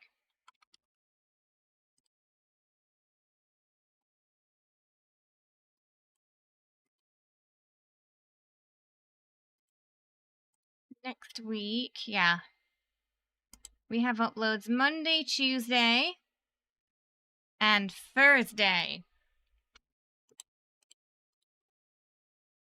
So, stacked January. Monday, thank goodness you're here. Tuesday, Baldur's Gate guide. It might be a short or a full video. It depends on how long the subtitles and editing takes for Dragon Age, and thank goodness you're here. And Baldur's Gate, and Dragon Age Origins will be on next Thursday, episode 2. Speaking of this week's streams, we've got Fallout Community Games Day on Friday, our next stream, which is tomorrow now, I think, right? Saturday, Sunday, more Karlach Origin with the Vampire Throw build. So we got a good weekend coming up. Hopefully you will join me for those and some weekend fun. In the meantime, yeah, enjoy the Thank Goodness You're Here and Dragon Age Origins playthroughs. if you give them a watch and you enjoy, give them a like, and a comment if you have the time to. It helps us fight that YouTube algorithm that it doesn't quite enjoy the type of content that we make just yet. But yeah, please do. Hopefully you'll enjoy them. All right, everybody. I will see you later. Have a wonderful rest of your day. Thank you so much for hanging out with me and watching the showcase with me. Hopefully there's a lot of games coming out that you're as excited to see as I am. And yeah, I will see you tomorrow for Community Games Day in the Wasteland, yeah?